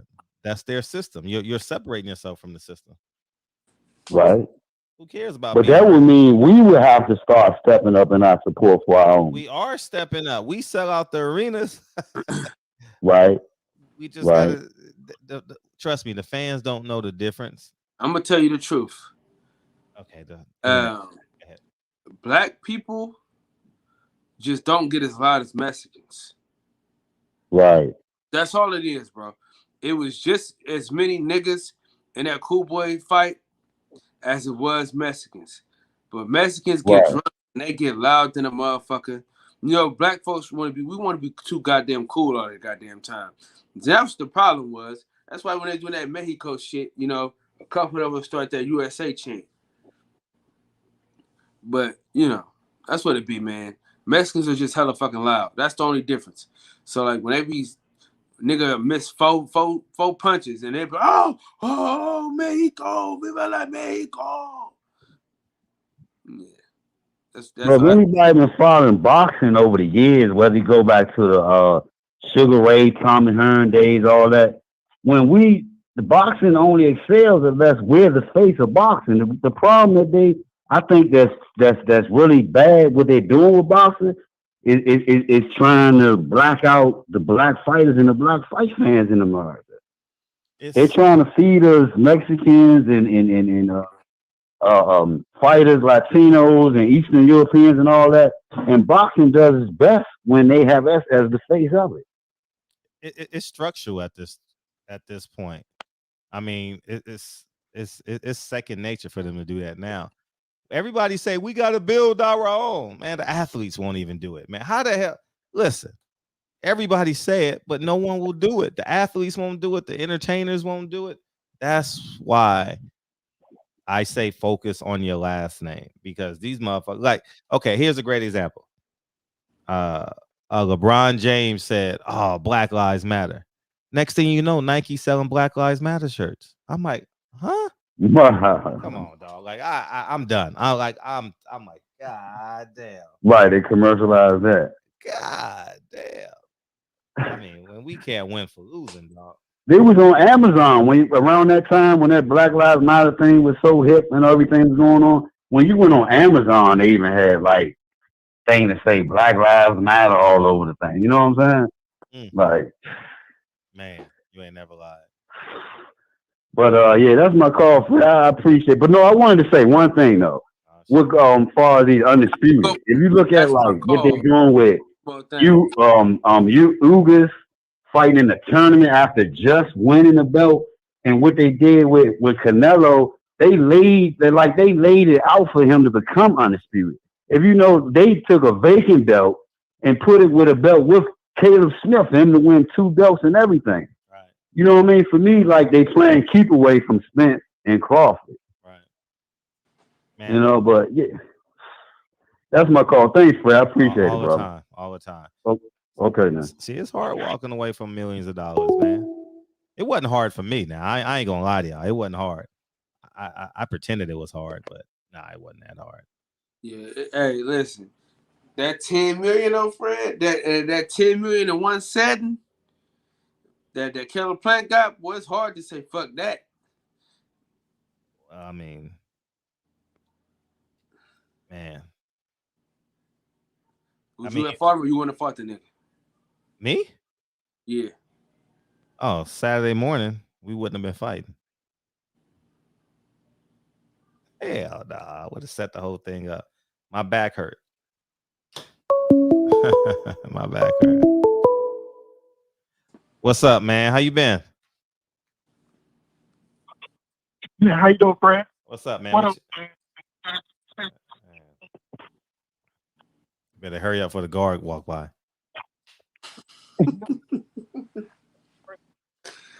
Guard.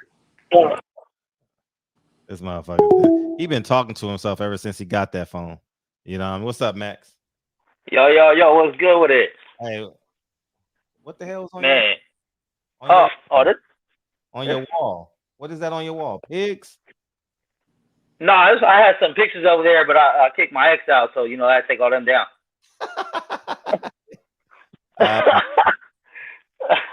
But no, to chime in on what's going on with the whole Haney bullshit situation, WBC bullshit. I hear you constantly preaching take your career into your own hands. You know what I'm saying? Which I fully support in every aspect. But I was trying to think to myself, and I'm like, there's really only been one fighter that's ever done that, right? Which is just Floyd, right? Or am I mistaken? I wouldn't say Floyd did it because he didn't seek the ownership. He wanted the check. Floyd should own PBC. Really, he should be a majority partner in PBC for sure. So fair to say he came the closest then. Because 50 Cent tried to get the nigga ownership. He didn't. But Heyman was like, nigga, please. Yeah, 50. See what would have happened is Al would have blocked him. That's all that was. 50 Cent was telling him, nigga, you're the talent. What are you doing? Stop playing. We're gonna create our own. And Floyd, because he was so connected to Al, he thought he was getting over on him when Floyd. I think 50 Cent is a guy, you either whoop me or you're not. You know what I mean? Like, he's gonna do what he say he's gonna do. That's just how I interpret him. And he was in the process of working it, and then Floyd got out of jail, right? And then Floyd thought that he wanted to take advantage of him, and he said, "No, I'm going to Al." But I think 50 Cent's gonna be richer than Floyd. I really believe. Yeah, I mean, 50's doing his thing with the stars and the BMF and power and all that. He's and he has more leverage in the world now. You know what I mean? Than Floyd. Oh man. Yeah, and he ain't made a good song in years. So you know what I'm saying? He always knows what he's doing. Whoa. I talk about theme songs. We about to play a song on your ass, man. Just don't let it be a 50 anywhere in the past 5 years. Hey, I'm a 50 Cent fan, but I don't call a spade, man. I mean, I respect him as a businessman, but the music is, that's a whole nother thing. But what I was gonna get to. Hold on, bro. He just gave you 3 classic theme songs, man. 3 classics. I said other than theme songs, man. No, but if you never listen to the whole song. I mean, you play that? It's on your playlist. So when you drive through Oakland with your windows down, you're playing the theme song, The Power? For sure. Oh, hell no. The BMF, nigga, the BMF song? The BMF song? I ain't heard it. Yeah. Anthony Hamilton? No, it's a good song, but it's not in my playlist. I'm not turning that shit on purpose.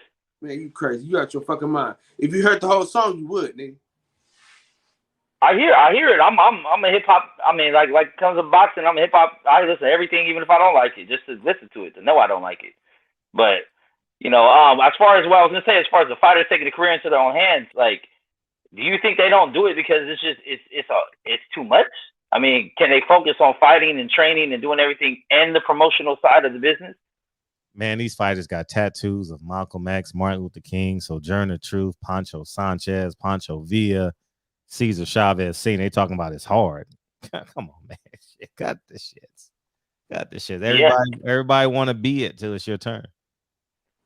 I don't. Nah. Fuck hey, that. Fred, like I always say, I ain't dying for you niggas. That's what I always tell you niggas. Yeah, facts. Go ahead. No, I would think it would get mentally draining though, right? Having to go to all these meetings, deal with the paperwork by yourself. I mean, either way, you would need a team and have to kind of give that job to somebody to do. Yeah, but you will own that. You will own the job they have, nigga. Yeah, to own your own. Yeah, I get the ownership part of it. Yeah, I mean, but even then, it's like you're still trusting someone else to I hope you can do this. I mean, but you still in charge though. You're not in charge of the PBC when you go up over there. You still got to answer to some fucking body. I mean, we all got something to answer to, but I mean, it's hard. It's hard getting around that old money, man. Boxing, old money. Boxing. It's gonna be hard to wiggle around that, not get blackballed, and not. Man, this ain't the fucking 30s, man. This ain't the 30s, and this ain't fucking Great Gatsby, bro. You know what I'm saying? Fuck the bullshit. I mean, it is to some people. And fuck that, nigga. The Great Gatsby, that shit over with, man. Money. Hey, Bob Aaron was riding shotgun out there in the Great Gatsby days. And he's it's like 90, 80 something. 88, 89. Bob pushing. Hey, he don't look like he's passing away no time soon. So he rolling. Bob rolling. And then as far as like Suleiman inherited that from his pop, so it's like they're gonna have to wait for someone to die all the way out and bring it, unless I mean, I hate to say this, I know a lot of people are gonna cause an uproar, but they might have to get with them Paul boys and see what they did for those first 2 pay-per-views. They did that shit 100% on their own, put it on the internet, got their own fan bases. Yep. They didn't need belts, they didn't need nothing else. Yep. And because of that, boxing embraced them and like, oh, we can make some money off you guys. But Eddie Hearn. Yeah, Eddie Hearn was like, oh, I see what's going on. And Devin Haney received promotion from that because he was on one of those undercards too, gave him a whole new fan base here in LA. And that's why the Paul brothers went to a network, because they couldn't handle they lacked the infrastructure. I would say that's one of the reasons why, because if you making all that money, but infrastructure is not hard to do. And once you have proof of concept, you pay people out. You ask people to take under their wages. We're going to build this. Mark Cuban did it, and then he paid out $25 million each employee, and now all his employees are filthy rich. So I know it can be done, but people, I mean, how the hell can you, man, you got to do it. Someone got to do it. Yeah, like that. Yeah, the Haneys definitely need to sue PBC, the WBC for all the money they've been giving them. Yeah, but playing champion. But every fighter is just talking about money. Like as much as I respect Bill and them, they always talking about like the benefits of money. You understand what I'm saying? Like a lot. Like we got the Rolls Royce, we got this, we got that.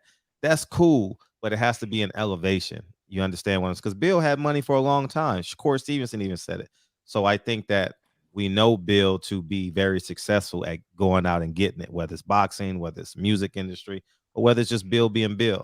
And I think the elevation got to be like, for example, if Devin owned 10 apartment buildings, he wouldn't be stressing over this boxing. You ain't gonna get my money? Okay, cool. I'm gonna hold on to this belt till you give me what I deserve. Yeah, You know, get J-Rock. You see J-Rock. Remember Redman said. Yeah, right. And if and that's what's happening to Carissa Shields. She got to go overseas. Now they canceling her card. But that was a plan. They canceled her card on purpose. That was a plan to make her go through 2 camps, you know, to make her weak. So they canceled card. Yeah, it's in January now. Remember, it was in December. But that was on purpose. That was really I believe they do that on purpose. So I think when the American market disrespects Carissa Shields, when a fighter, black, Mexican, who cares, when an American fighter doesn't support Carissa Shields, there's a problem.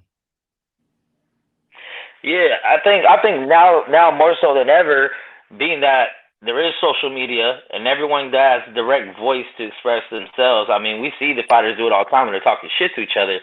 Like, they need to stand on their soapbox for certain issues. You know what I'm saying? Yeah. Like, they need to put the pressure on everybody. Yeah. Like, right. And that's why I support Lorenzo Simpson. You know, he's doing it on his own. You know, I root for his success. Yes. Fred, let me tell you something crazy. Mm-hmm. My homeboy, I think him and Darren, damn shit, what's his name? I call him DC, but I can't think. Cunningham. I can't think of his first name right now. My homeboy, we went to middle school together, dog. Mm-hmm. And I caught up with him at the fight. I run into the nigga, and I man, listen, he helps manage Truck Simpson too. Mm-hmm. And I was telling him, I said, man, we're not even supposed to be here, dog. I said, man, the shit that we used to get into. Yeah, you ain't seen him in 20 years. I saw your story. Man, listen, dog. I said the shit that we used to get into, the position that we in right now, me on the I'm on a world syndicated platform. You know what I'm saying? You know, this is around the world, Fred. It's called the World Wide Web for a reason. And that nigga got 2 great fighters. He making shit happen. Who's the second fighter? I think he worked with Truck and he worked with Cunningham. What's that nigga? No. Darren Cunningham. Darren Cunningham. That's the name. No. Yeah, he worked with both them fighters. That's fly. So, and I told the nigga, I said, nigga, I don't know how the fuck we got here, cuz, but we blessed, nigga, because we what nigga the shit that we was into. Ain't no way we supposed to be doing what we doing right now. Ain't no fucking way. You know what I'm saying? Mm-hmm. But yes, that was crazy. When you brought up Truck, I thought. Yeah, I have no doubt that Bill knows how to go out and get it. Like I respect Bill on that end. I just think Bill needs to be more assertive as it pertains, especially Floyd. Like, you got to put your foot down on Floyd. Like, you got to put your foot on his neck. You got to put your foot on Leonard's neck. You know what I mean? You got to let them know that you've arrived. Like how you said Sean needs to, what's his name? Sean with his dad. I think the Haneys need to do that with Floyd. You know what I mean? Like, nah, we ain't going, I'm not that little boy no more. You know what I mean? I don't need your pointers no more. Thank you. But it's business now. I'm the big shark. You know what I mean? I'm the great whale. You know, so I'm sorry. No, I totally agree with you, and I think they kind of got a head start above this next generation of fighters because, you know, being they're self-promoted in a sense, I guess you can say, right? They didn't sign with Al or Bob or anyone, so they were smart enough right away. Now that he's young to set that infrastructure, that foundation to start getting there. But it's literally them against the world, though, man. They're going up against some all-time greats in this business, man. Like, yeah, you gotta take people with you. You got to team up. You got to ask some other fighters to say, "Hey, y'all want to do this together?" Yeah, you damn near gotta start a mutiny out here. You know what I mean? Like, I tried to do it in the media. They thought I was trying to leverage their platform. Like, no, we can literally get money out this deal. Imagine if they did a fight and no media showed up. Everybody getting fired. yeah. Everybody. What? Where the media at? Oh well, they. I mean, Devin Haney got to shake Knight this shit and be like, "Hey, you tired of your man just dancing in your videos, bro? Come on over to you know what I mean, the DHT, man." Devin's next though. Devin is placed well to be next. You know, like he's, I think positioned well. I think he's in a great position. You know, and I want him to be next. You know, I think he's earned the right. You know, like his journey to get to the space that he's in. And now he's at a space where he's at a fork in the road, you know, and he got to make a decision. Am I going to do politics as usual? Or I'm going to do it the real Haney way, like we've been doing it. You know, sometimes you can be satisfied with the steak, you know, when in fact you should want the cow, you know. And I think that's where the Haney's got to be. You know, they're very comfortable. I've been in Bill's house, immaculate, 30-foot ceilings, you know, and have everything you could possibly want. Beautiful kids, god damn. And it gets to a point where you got to make the decision, and you got to accept that it's going to be $1,000 at a time. It's going to be $500 at a time. It ain't going to be Eddie Hearn's $3 million. Eddie Hearn's 2.5 million. You know, you're gonna have to fight for 400,000. And you're gonna have to fight for 800,000. Then you're gonna have to fight for $1 million and 2 million. That's what Floyd did. That's how he fought 17 times and 12 times in 18 months or something like that. You think he was making $1 million a fight? You know? So I totally agree with you. Why don't fighters fight more than just 2 times a year? They're scared of that L, man. That's it. That's part of it. That's definitely part of it. Yeah, that Floyd shit changed the game. All these fighters are scared to lose. All of them. Even the best ones. They can say they're not scared of fighting one, but they're scared to take an L. Oh, they don't want to lose their position. Yeah. Yeah. Yeah. No one. To piggyback off what you were saying, I was actually going to bring up the same point that being that a lot of these fighters are so money oriented, they're also scared to lose money to make more later. You know what I'm saying? Like, you got to lose something now, like you said, either take smaller purses and build up, or in the position of Devin Haney and Kambosos, maybe go ahead and outbid everyone else to a point you know you ain't going to make that money back, but you're going to get that fight. Like, you might have to lose on the event against Kambosos in total, but then you become undisputed, and then you have all the leverage from there. So, you know, I don't know, man. It's a dirty game, and we've all known this shit when it comes to boxing. Politics as usual, man. You just got. I wonder how much you gotta have to start a sanctioning body. You know what I'm saying? Like, what do you have to? You know what I'm saying? I think it just gotta be recognized by the state. The sanctioning body of the state. If they recognize it, then I'm sure there's some fees you got to pay, and maybe you got to have proof of income. You got to have a certain amount of liquidity, and there you go. But imagine a man shows up in a suit, takes $300,000, and then leaves. Imagine. You just show up like a thief in the night. WBO president goes and he hands you a belt and gives you might as well go to Gucci and buy every belt, Louis Vuitton, you know, Ferragamo. Yeah, he just shows up. Like, where are they during the week? What are they doing?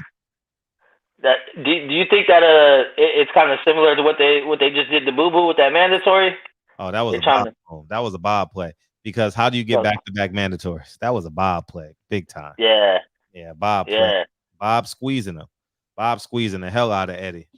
And that's one of the reasons why I do miss it, because I know I know many of the roads that these promoters are taking, and I know many of these media outlets don't really are keen in the business aspect of boxing. They're keen in the headlines and who's fighting who. They know more than me about that, but in terms of like the infrastructure and how to build a boxing house, I think I have a great deal to offer.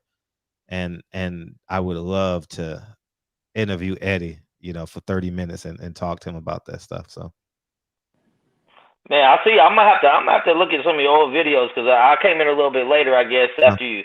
I always hear about you losing your credentials. I don't even know what it was for. Media or promoting or me being Fred, media, me being media. Okay. Me being this person that you see, that's all it is. Yeah. So that's all it is.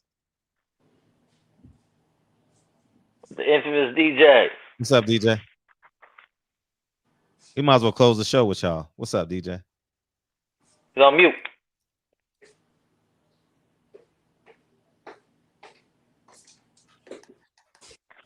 You're on mute.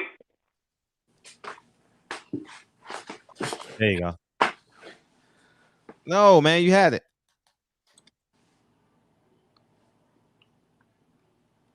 Can you hear me now? Yeah.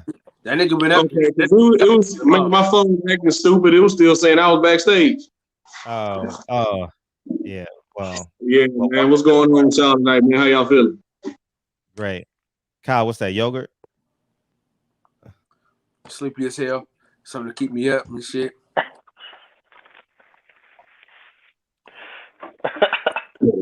DJ at work tonight, so I can't slack off tonight. DJ at work and shit, so I can't even. Right. Man, listen, Fred, I'm with you on everything on these fighters going off on their own. I'm with you, but here's the thing, right? Remember when it was years ago, man? Years ago, I remember I was real little, but I remember it happening. You remember when USFL tried to go head to head with the XFL with the NFL, and they closed their ass down? That's what happened to these fighters if they try to go head to head with these promotions. All of a sudden, they can't get fight sanctioned. They can't get refs. You see what I'm saying? They can't get venues all of a sudden. You know what I mean? I think that's more so what would happen more than anything if these fighters try to go off and create something on their own. I mean, these promoters have sued each other all the time, for the little stuff they do, and they got millions of dollars in the bank. Imagine what they'll do to somebody like a Devin Haney or a Boo Andrade if he decided to go off and make his own fights. He wouldn't get a fight sanctioned. Like, who's the opponent? We can't sanction that. We've never heard of this guy. But he's in the top 10. No, never heard of him. To quote my guy Mark Nash, never heard of him. So once again, they putting the screws to Devin Haney and to Demetrius Andrade. I don't know what these guys have done to the boxing establishment for guys for boxing to treat them this way. Didn't Boo Boo just fight a mandatory not even 3 weeks ago? But he's got to turn around and fight another one? Why are they protecting him from Jamal Charlo? They're not protecting him. That was a Bob Arum move. How so? I heard you say that. How so? It's a Bob Arum fighter. Jamal Charlo? No, the Russian that the mandatory. Andrade got the mandatory. He's the top rank. Mm-hmm. Got it. Bob trying to get some belts back. Bob trying to get some belts back since his No, Bob won. Bob obviously wants his fighter to win, but Bob ain't got to pay the salary, and he's forcing Andrade to fight another mandatory, not elevate him. Interesting. Bob strikes again, man. Mm-hmm. I had two questions about the. If he'll do that to Andre, I can't wait to see what he about to do to Tio. I'm sorry, Tio done fucked up. He done, man, listen. I've said this a couple times now. Look, you went off and tried to get your own bag without me, tried to cut me out the deal. You went and fought on my rival's network, and you lost my belts. You're done.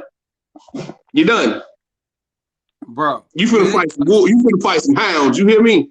Listen. His dumb ass should have never. He should have fought during COVID. Like he should have said, "I ain't got COVID," and fought. Because they didn't even test him. He came out and told him that he had it. You know what I'm saying? Right. Listen, it's ways that you can fake the shit out some tests, nigga. Man, listen, he should have fought Lomachenko again like Bob wanted it to. Because remember, that's why all this shit started. He was supposed to give Lomachenko a rematch. But he was like, no, Loma wasn't gonna give me one. Loma wasn't gonna give me one, so why would I give him one? No, you gonna fight. You gotta fight Lomachenko again. Okay. Hey. Tino said, watch this. Bob about to say, watch this. Hey, the same reason why Lomachenko lost his belts is the same reason why Teofimo lost his belts. When you look past niggas and you think shit's sweet, you think you can do whatever you want in the ring against these niggas, and then they show up and that shit different.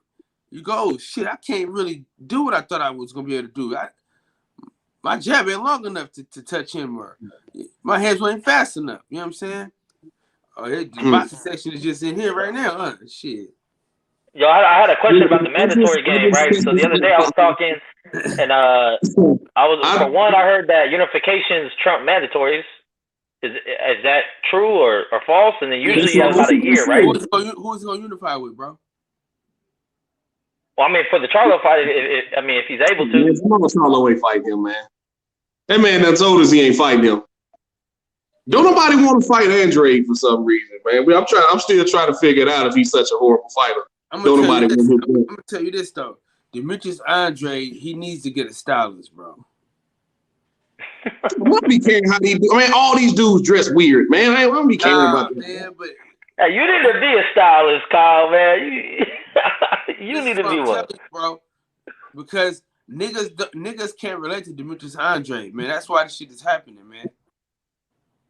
Man, them Texas, man, I said them Texas niggas be wearing choker chains, bro. Like, come on, man. All of them be dressing weird, bro. Like, you know, I'll never mind. I'm too broke to understand their style. I would never rock Fendi, even if I had that kind of money. I would never rock Fendi. I think that's more of a female brand to me. You know what I'm saying? My wife tried to buy me some Savage X Fenty drawers. I don't care if they make them for dudes. That's for women. That's women's lingerie line. That's what I think of when I hear Savage Fenty. Don't buy me that, baby. Yeah, I can make $1 billion. I'm still gonna wear my pro clubs. That ain't never gonna change. So. Fruit of the Loom. Give me the Fruit of the Loom sponsorship. I'll rock that. But back to my original point, man, before I veer out too far, man, these fighters couldn't do that if they wanted to, Fred. They couldn't. They die slow down. Au contraire, DJ. Au contraire. Here go, man. Here come this old like a beat without a snare. I dare to tear into your ego. Weebo, way back like some ganja and Filippo. See, what I wanted to add is I want to counter my brother DJ a little bit on that. What's up, man? They can do it, man. It's just that they're afraid. Because, see, the fighters are the product. So the product, if they didn't have the fear and they learned a little bit of knowledge about the business aspect of it, they can do it. Hence, the music business. The music business has changed forever. Remember, no one could get in the music business without going through the big companies and all that. Well, that's not the case now. You can create your own lane. You can create your own labels, your own. The only thing I haven't seen some of these independents do is create their own distribution. But other than that, they've created their own labels. Who's got distribution of their own? Who? I don't know of a black-owned distribution company. So enlighten me. I don't know. I'm gonna tell you how that's different. I'm gonna tell you how that's different, or I'm gonna tell you how it's different and the same. You don't have to have. Nobody has to sanction you putting out your work. You can easily go to any of these streaming platforms. You go to YouTube, Spotify, whatever else, and you can put your product out, right? You don't have to go ask these commissions permission to, because that's pretty much what you're doing. You're asking them permission to put on a fight. You don't have to do that with music. That's where it's different. With social media and the internet now, you really don't need that label money to give you that push. Now they can get a garbage artist, like they could get a garbage fighter, put millions of dollars of promotion and air and radio play into that, and it'll trump whatever you're doing. We see it happen all the time. Yeah, but look, You can put the machine behind you and push it. The Paul brothers have just showed the fighters that there's a way to do it. Mike Tyson showed them there's a way to do it. The Paul brothers with YouTube. That's what you missing. The Paul brothers were filthy rich already. These fighters ain't filthy rich. Hey, regardless, all they got to do is combine themselves, their forces together. Is what I'm. But also the Paul brothers. If you don't need the belts. You don't need the belts per se. You are the product. The people are going to watch the fighters, not the belts. And once the fighters, the named fighters, on the A status fighters, if they ever get their nuts together and come together and create this opportunity for themselves, it can happen. And they can change what these sanctioning bodies are doing. They can change what these promoters are doing. But it won't change until they have enough nuts. Just like Fred been telling all the time, these fighters are not going to stand up for themselves. We can't fight the battle for them fully. All we can do is keep putting it in the air, but they too afraid themselves. So if they don't stand up for themselves, it's going to remain the same until these fighters stand up for themselves. Now you got the likes of Devin Haney and that's trying to. He didn't take a fight. Some other promotion coming. He went ahead and did his own thing. Now he's they all got partnered with a bigger. Yeah, that's understandable. But he's still in a position. He's in a position to. They're not making all the money on their own, is what DJ is saying. Like I understand all that, but what I'm saying is, he was talking about the sanctioning bodies primarily. If you can take it out of the, you can make them be in their hands more than you think. What does this? If the sanctioning bodies don't have these key fighters, what do they have? New ones? No product. They have no product. More key fighters. But there's always going to be someone else, though. That's okay. But those someone else look up to what? The fighters before them. So yeah, but I mean, you see what happens with UFC. Like, you see what's happening with John Jones. There'll be someone else. That's a different lane, and they got a different structure over there. But at the same time, but this is the thing. If Mayweather had used his head fully, he not only changed some things, but he could have changed even more things. How many fighters would not have followed him? He could have went in there and changed all that. Mayweather was the first one harped about a belt don't make me, I make the belt. That statement is true, but you got to live it. If they take their power out of that, if they take the power back and just take it out of the hands of the sanctioned body, they ain't got to worry about that. Fred been telling them that the whole time. It can happen. They just got to grow their nuts a little bit.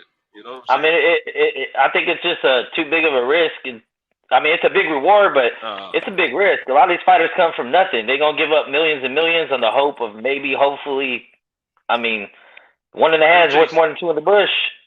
Okay, we got a few celebrities that has a certain amount of net worth, right, in this country. All right, we got certain fighters that have a certain amount of net worth in this country or around the world. If those guys bring their resources together, they can create this lane. It can happen. They just gotta be willing to work together, and they gotta be willing to grow their nuts and let the nuts hang.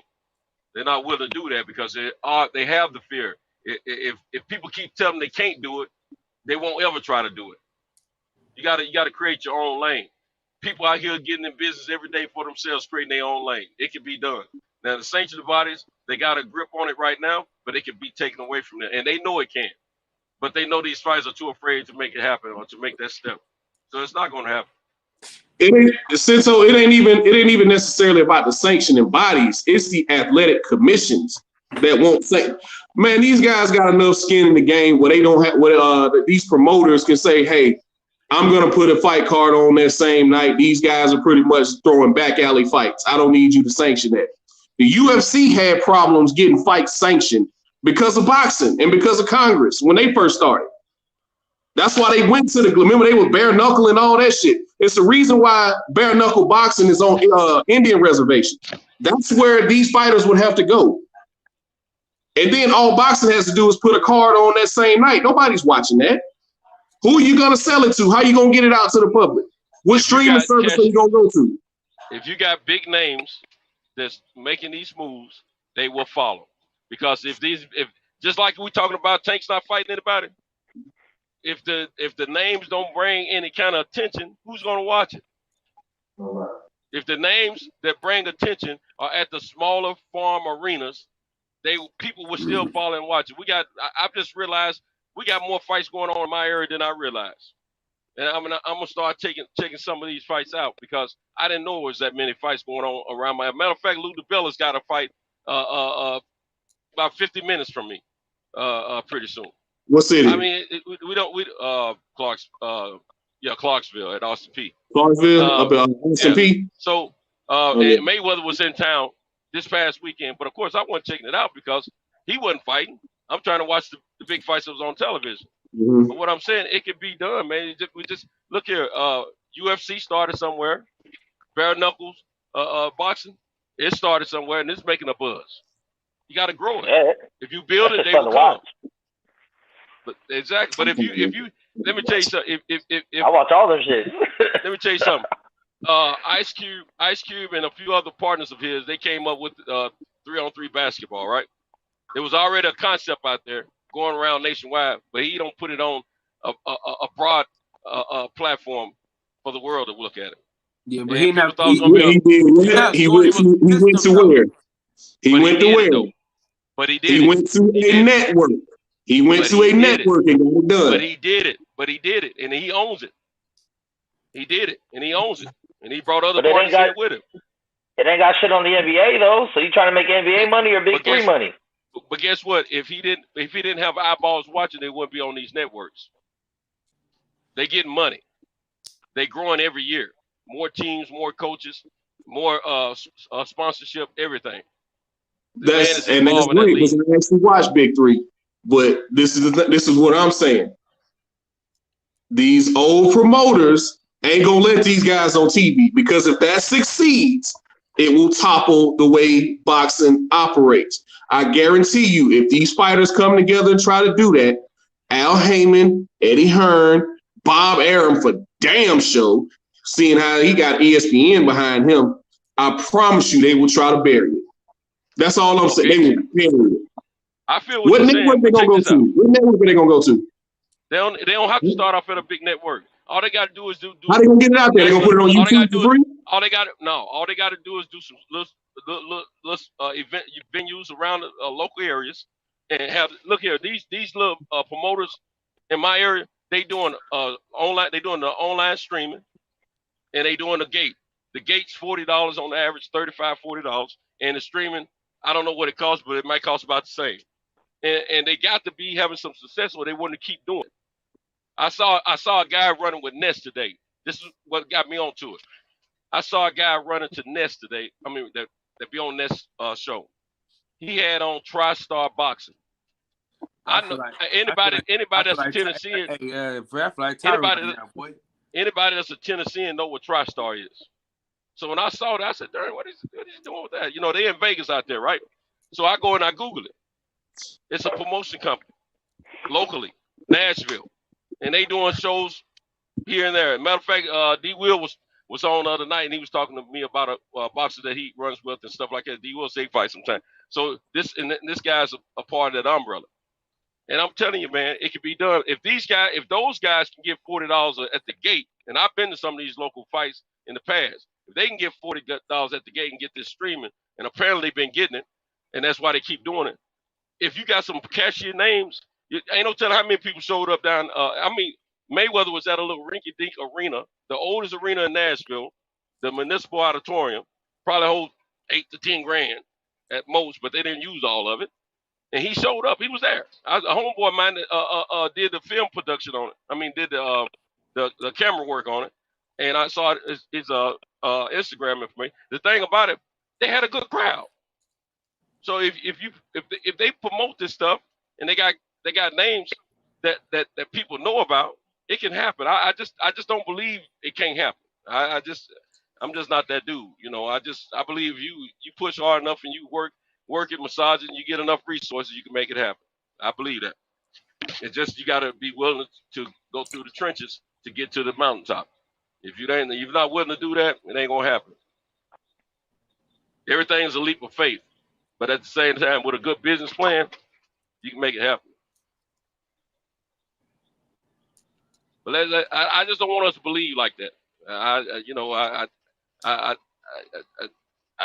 don't believe that way now because I know some things can happen if you put your foot forward, and I just don't want people to believe that because first of all, if you are the product, you can make a change.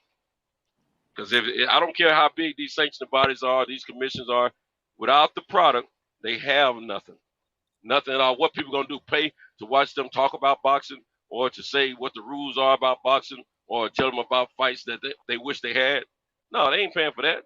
They want to pay for the fighters. They want to pay to see the fighters fight. And if they don't have those, they got nothing. But I mean, sports has shown us over history though that everybody's replaceable.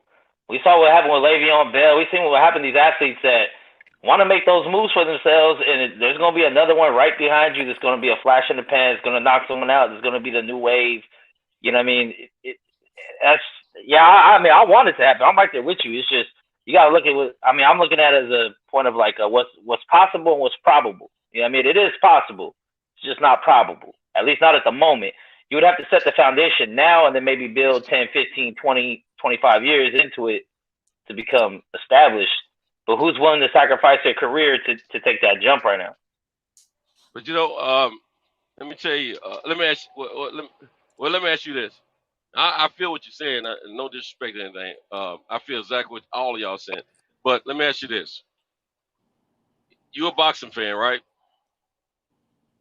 Are you going to want to see a fight that you know is going to be action-packed versus some guys that are just up and coming that you never heard of and you don't know what they're going to give you as far as the fight? But you know this other fight over here is action-packed because you know the names that are fighting. Which one would you rather watch? Yeah, I'm always gonna pick people I know over people I don't. But I'll probably watch them both. Exactly. So if you got Jay-Z in concert, and then you got your local homeboy that you don't really know him, but you've heard about him. He might be good, but who are you gonna go watch if the money's the same? Jay-Z or your homeboy? Yeah, I totally understand what you're saying. And in that example, you would need at least two, obviously for the main event, at least two fighters that are willing to go against their promotions and go against the whole tradition of boxing. And then you need more than two. You need more. Well, yeah, because you're gonna have to put on another fight. What I'm saying, you're gonna need all the top boxers in the game, though. That's what I'm saying. The A-status fighters, I mean the A-level fighters. If a good bulk of them, if not the majority of them, decide to come together, if they had any sense, instead of out here hating on each other, they decide to come together and decide they're gonna do their own thing. They can make it happen.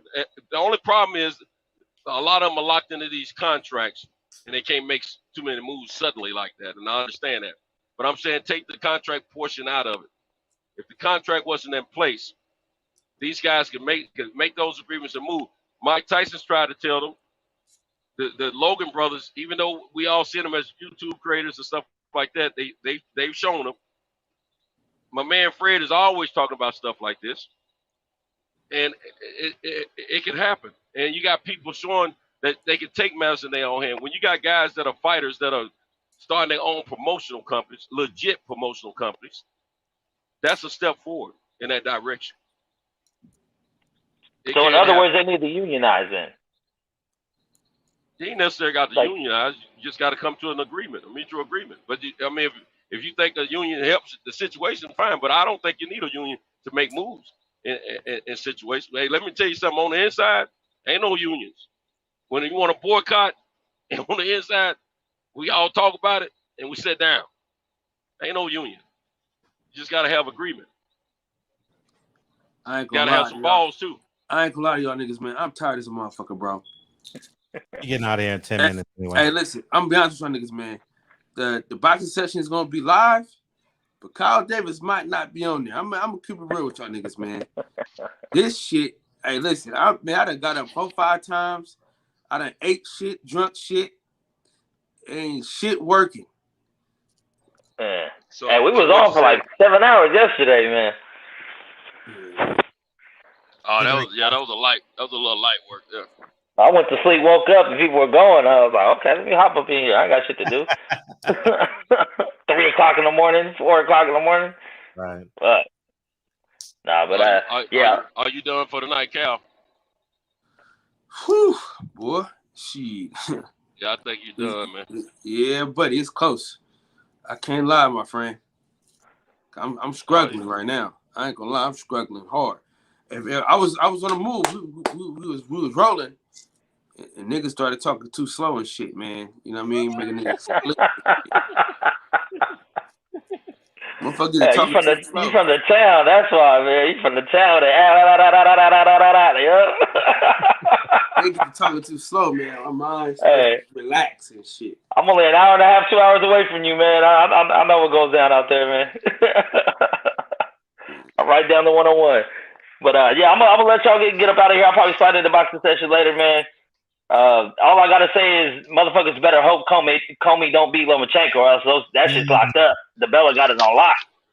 Ain't nobody getting a chance. Lock, super. They're gonna make that a trilogy just to make sure that they get fights out of it. So, man, you know what I always say is always the business first. Business always. First. Fans are down the list. Yeah, that's why I say the fans need to put their money so they can get something in return. That's true, but yeah, likelihood of that happening is slim. I don't remember the last pay-per-view I bought. Fuck, probably Spence Porter. No, Wilder. No, Wilder Fury. That wasn't though, man. Richard Coleman and Cambosis. And Fred, I got these honey roasted pistachios, man. You ever had them? Yeah, I've had them. Yeah, I've had them. Those are addictive. Yeah, I can't find the big bag of them, so I had to buy the box with the assorted flavors in it. Yeah. From Sam's today. I just don't feel like I'm getting my money's worth, but I'm eating them. That's the first pack. It's pretty good. Just don't bring no cashews to me, man. Yeah, cashews. I like cashews too. Cashews, the white man's peanut. White man's peanut. Well, I be eating that white man's peanut. You do, huh? That's what she said. Mm-hmm. Yep. Oh, Kyle, wait now. All of a sudden you're awake. Look at this. Start cracking some jokes, man. We up, huh? Hey, that's gonna be your wake up word is cashews. From now on, I'm gonna see you dozing off. It's cashews. White man's peanut. Why not they get off me? I'm confused on why you call it the white man's peanut. God rest Give me a little history. Why you call it the white man's peanut? So nigga, can I get it out? This motherfucker Centos, he always want to tell you to do something, over talk you for 5 minutes. You know, you be stuttering sometimes, so I don't be understand what you're saying sometimes. Anyway, God rest his soul. Al Payton, which is Gary Payton's dad, he my homeboy Jeremy, shout out to my boy Jeremy Dixon. He was like, hey, we was all chilling at my boy at Al's house, right? And my boy had some cashews. He said, "You want some cashews?" He said, "Man, I want the white man's peanut." That shit was funny as hell, dog. So ever since then, I've been saying it's the white man's peanut. Oh, okay. Yeah. See, man, it's the white man's peanut. I wasn't sure. That's why I asked you that. I was wondering because I know I had to do a paper on Gary. What's his name? Was Garrett A. Morgan? No. What's my man name that developed the peanut? Carver. George Washington Carver. George Washington Carver. That's right. Yeah, I did a paper on both of them. I got them all mixed up now. But the first essay I ever wrote was on Garrett A. Morgan. Then I did the second one on George Washington Carver. That's why I was asking that. I was just wondering. I know somebody else developed the cashier, and he just did the regular peanuts or whatever, you know what I'm saying? But I figured the technology came from Carver. So I was just checking. That's all. It wasn't no big Well, Planters made the honey roasted. Yeah. I'm eating the white man's pistachio right now. Oh my God. Any last words, Santos? Man, hey, We'll finish this convo tomorrow. I'm gonna say thanks Fred for his platform and giving us all the community to come to and top it up with one another to encourage, enrich, and enlighten one another. But I also want to say, hey, let's not do all the E's that I just named. Let's add one more E, and that's empower. Let's not tell each other we can't do something. Let's make it happen. Let's put that foot forward and let's believe. Right. We can do it. Right. Amen. Amen. Yeah. Amen. Usher 305. Yeah, I got a little deacon in me too sometimes, you know what I'm saying? But sometimes I'm the dirty deacon, as you probably know over at TBS, you understand? Shout out to Deacon 305. That's a new nickname for me. All right. We got you. Filthy. Man, it's filthy. Man, I just want to say, I mean, this boxing shit is a toxic marriage to me, man. And so no matter how much I talk shit and complain, I'm still gonna stick with this bitch until the very end, man. So you gotta be like Will Smith, man. You gotta be like Will Smith. You gotta know your wife ain't shit. You gotta know you ain't leaving her, but you just do your shit on the side. Boxing is the Jada Pinkett Smith of sports, man. God damn. You don't mix it. If anything's ever had an entanglement, it's definitely boxing. Oh, man. Listen. And then they talk bad about you. Then they talk bad about you on wax. Yeah, damn. For the whole world to see. Hey! Shout out to the LB twins today, Tank and Leonard. Boy, these motherfuckers. Oh man, the LB twins. Yeah. Didn't they sound just alike though? Hey, Tank the pass for LB's son though, like for real. Hey, I forgot to mention real quick. Tank just came out with an interview with the Nelk Boys. I don't know if you guys are familiar with Nelk Boys. They have a podcast. The Nelk Boys. Spell it. NELK. They got about NELK. They got about 7 million followers. They fucking started off with pranks and kind of branded themselves. Got their own shit, their own clothing, all that shit. But they started a podcast. Great interviews. They got Shaq on one of them. They got Tank recently, and Tank was talking about he's not going to fight Jake Paul because he's focused on real boxing. And he's not at the level of Canelo, Pacquiao, and Mayweather yet. And he don't want people to look at him as a joke and all that other shit. So I would say from Tank's side, he seems focused on really trying to make a legacy. But I mean, Mayweather is holding him back. Man, it's a business. Yeah, but I'm gonna holler at y'all, man. I'll be in the boxing session, Kyle. Thank you, Max, for that. Thank you, Santos. Thank you, DJ.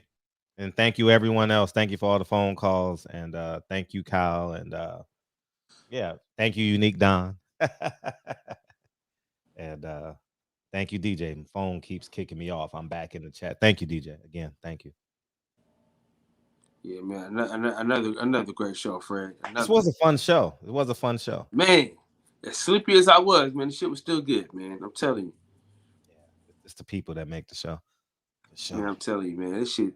They was like when when DJ was talking, it was like he's right. When Santos started talking, fear. That was good. That was good stuff. That was some good stuff, man. Hey, Paul Rivera said they coming. They coming. Oh man. That's so cool. Oh man, thank you. Hey, I heard y'all, but man, my phone's tripping, man. It's talking about my. Yeah, you about to do something. Yeah, all right, Santos. I'm gonna kick you out. The fans is listening. Don't be afraid. Listening. Fear not. Peace. Hallelujah. Man. And you know who else ain't been in here in a minute? Ever since we had that, remember, what's his name? Pastor Paul. Terrence Bailey. Where you at, Terrence Bailey? We miss you. Yeah, I ain't seen him. Man. You ain't been in here in 2 weeks. You know who else he missed? But I called him, make sure he was okay. 65-year-old. Yeah, I called him. So he good. What's up, Anthony? Appreciate you. Thank you, Anthony. The Village brother. He out there in San Pedro. What's up with Bryce? Oh, he gonna call it. Christmas break is coming up. You know what I mean? He probably either in a boarding school or rehab. I don't know which one. So hopefully he's okay. That girl broke his heart like a motherfucker, boy. Man, his friend broke his heart. Took his jersey and his girl. Damn. Man, that's rough. That's rough on an 8th grader. All in 1 week though. Whew. Shit. Damn, that's rough. I never thought about it till just now. That's rough on a kid. Imagine in the 8th grade, your friend takes your girl and your jersey, dog. Like, whoo, that's in rough. the same week though. That's rough. That's rough. Oh shit! Hold on, real quick before we go though. Shout out to the unified champion. Oh, he got stuff now. Yeah. Go online, go get y'all some merch, man. Shout out to the unified champion, the first unified champion in the first unified champion at 122 in Philadelphia history, man. You know what I'm saying? Yeah, they don't make black men that little no more. Nah, they can fight his ass off though. Oh shit, Tone Brown in the building. What's up, Tone Brown? What's up, man? Appreciate you. Yeah, man, most definitely. That nigga fought his ass off, man. He did. I can't wait to watch the fight. Man, I just watched that shit again, dog. That motherfucker. Yeah, I'm gonna watch Devin, and you're going to the Devin Haney fight, right? Yeah, man, I thought your ass was going, man. I'm not going. Damn. Nah, I'm gonna stay here. I'm definitely gonna stay here. So the only person that'll get you out the house is Earl. I mean Earl Terrence Crawford. I'm almost certain I'll go to that one. But if all the media go to that, I'm not going because I want to cover it from home. You know, we'll see. I think Earl Terrence Crawford for sure. I think Earl Terrence Crawford, especially if it's in Vegas. It has to be in Vegas. There's no other place like it. That would be dope. I'll be honest with you, man. Vegas for the fights, I don't see what all the hype is all about. You got something to do after the fight. You in the casino, you know. It's life after the party, before the party, and all that stuff. You know, after the fight. But being at the fight out there, it really ain't shit, dog. And the casino's got expository income, you know. Because once you go to a fight at the MGM, it's a lifetime contract with the fans. I'm staying at the MGM. You know what I mean? Once you go one time. All right, Kyle falling asleep, man. And the word, come on, Kyle, get me out of here. In the words of the great philosopher, DB Fredro, play the song, Fred. Gotcha. Go to bed, man. Go to bed. Hey, go to bed, man. Hey, listen, I'm calling out tomorrow anyway, bro. You are? Oh, man, I'm fucked up, Fred. I'm fucked up, man. I've been burning the candle at both ends and shit. You know what I mean? Now, what you need to do is fake an injury.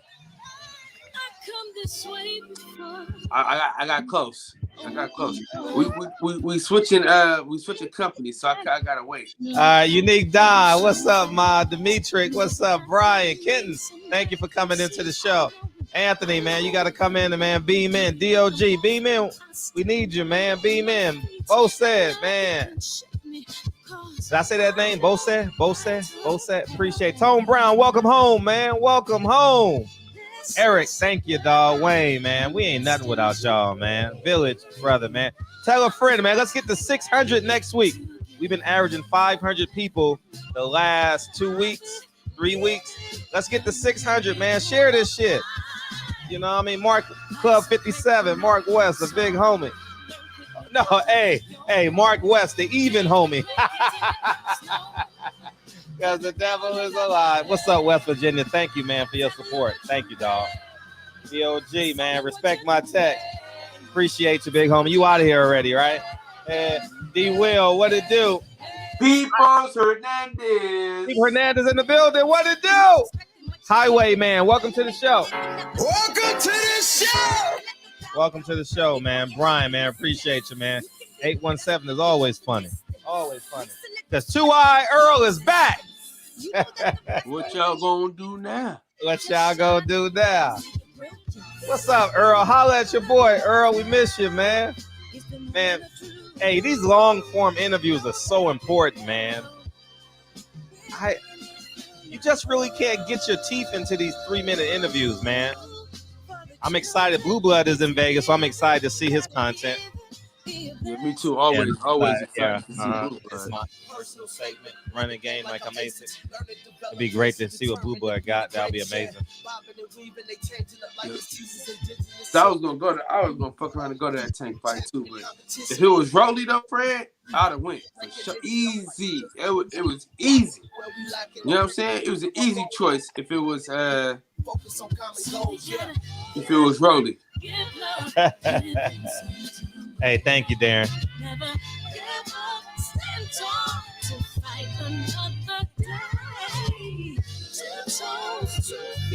I stand on that, man. So what part of the song did you write, Fred? What part of the what? What part of the song did you write? Basically all of it. We all co-wrote the song. I'm intertwined in all of it. Things to take it personal. Because the devil is a lie, eh? I'm telling you the truth, eh? It's all in what you do, eh? Appreciate y'all. Love y'all. Tomorrow gonna be a great show. We get to close out the show. Devin, Haney, boycott Tank Davis. Don't give Floyd Mayweather and Leonard Ellaby your money, man. Don't give Leonard Ellaby and Floyd your money. I'm urging y'all. Support Devin Haney. Appreciate y'all, man. Appreciate you, Darren. Very informative, man. All right, Kyle, go to bed, man. Love y'all. Love you.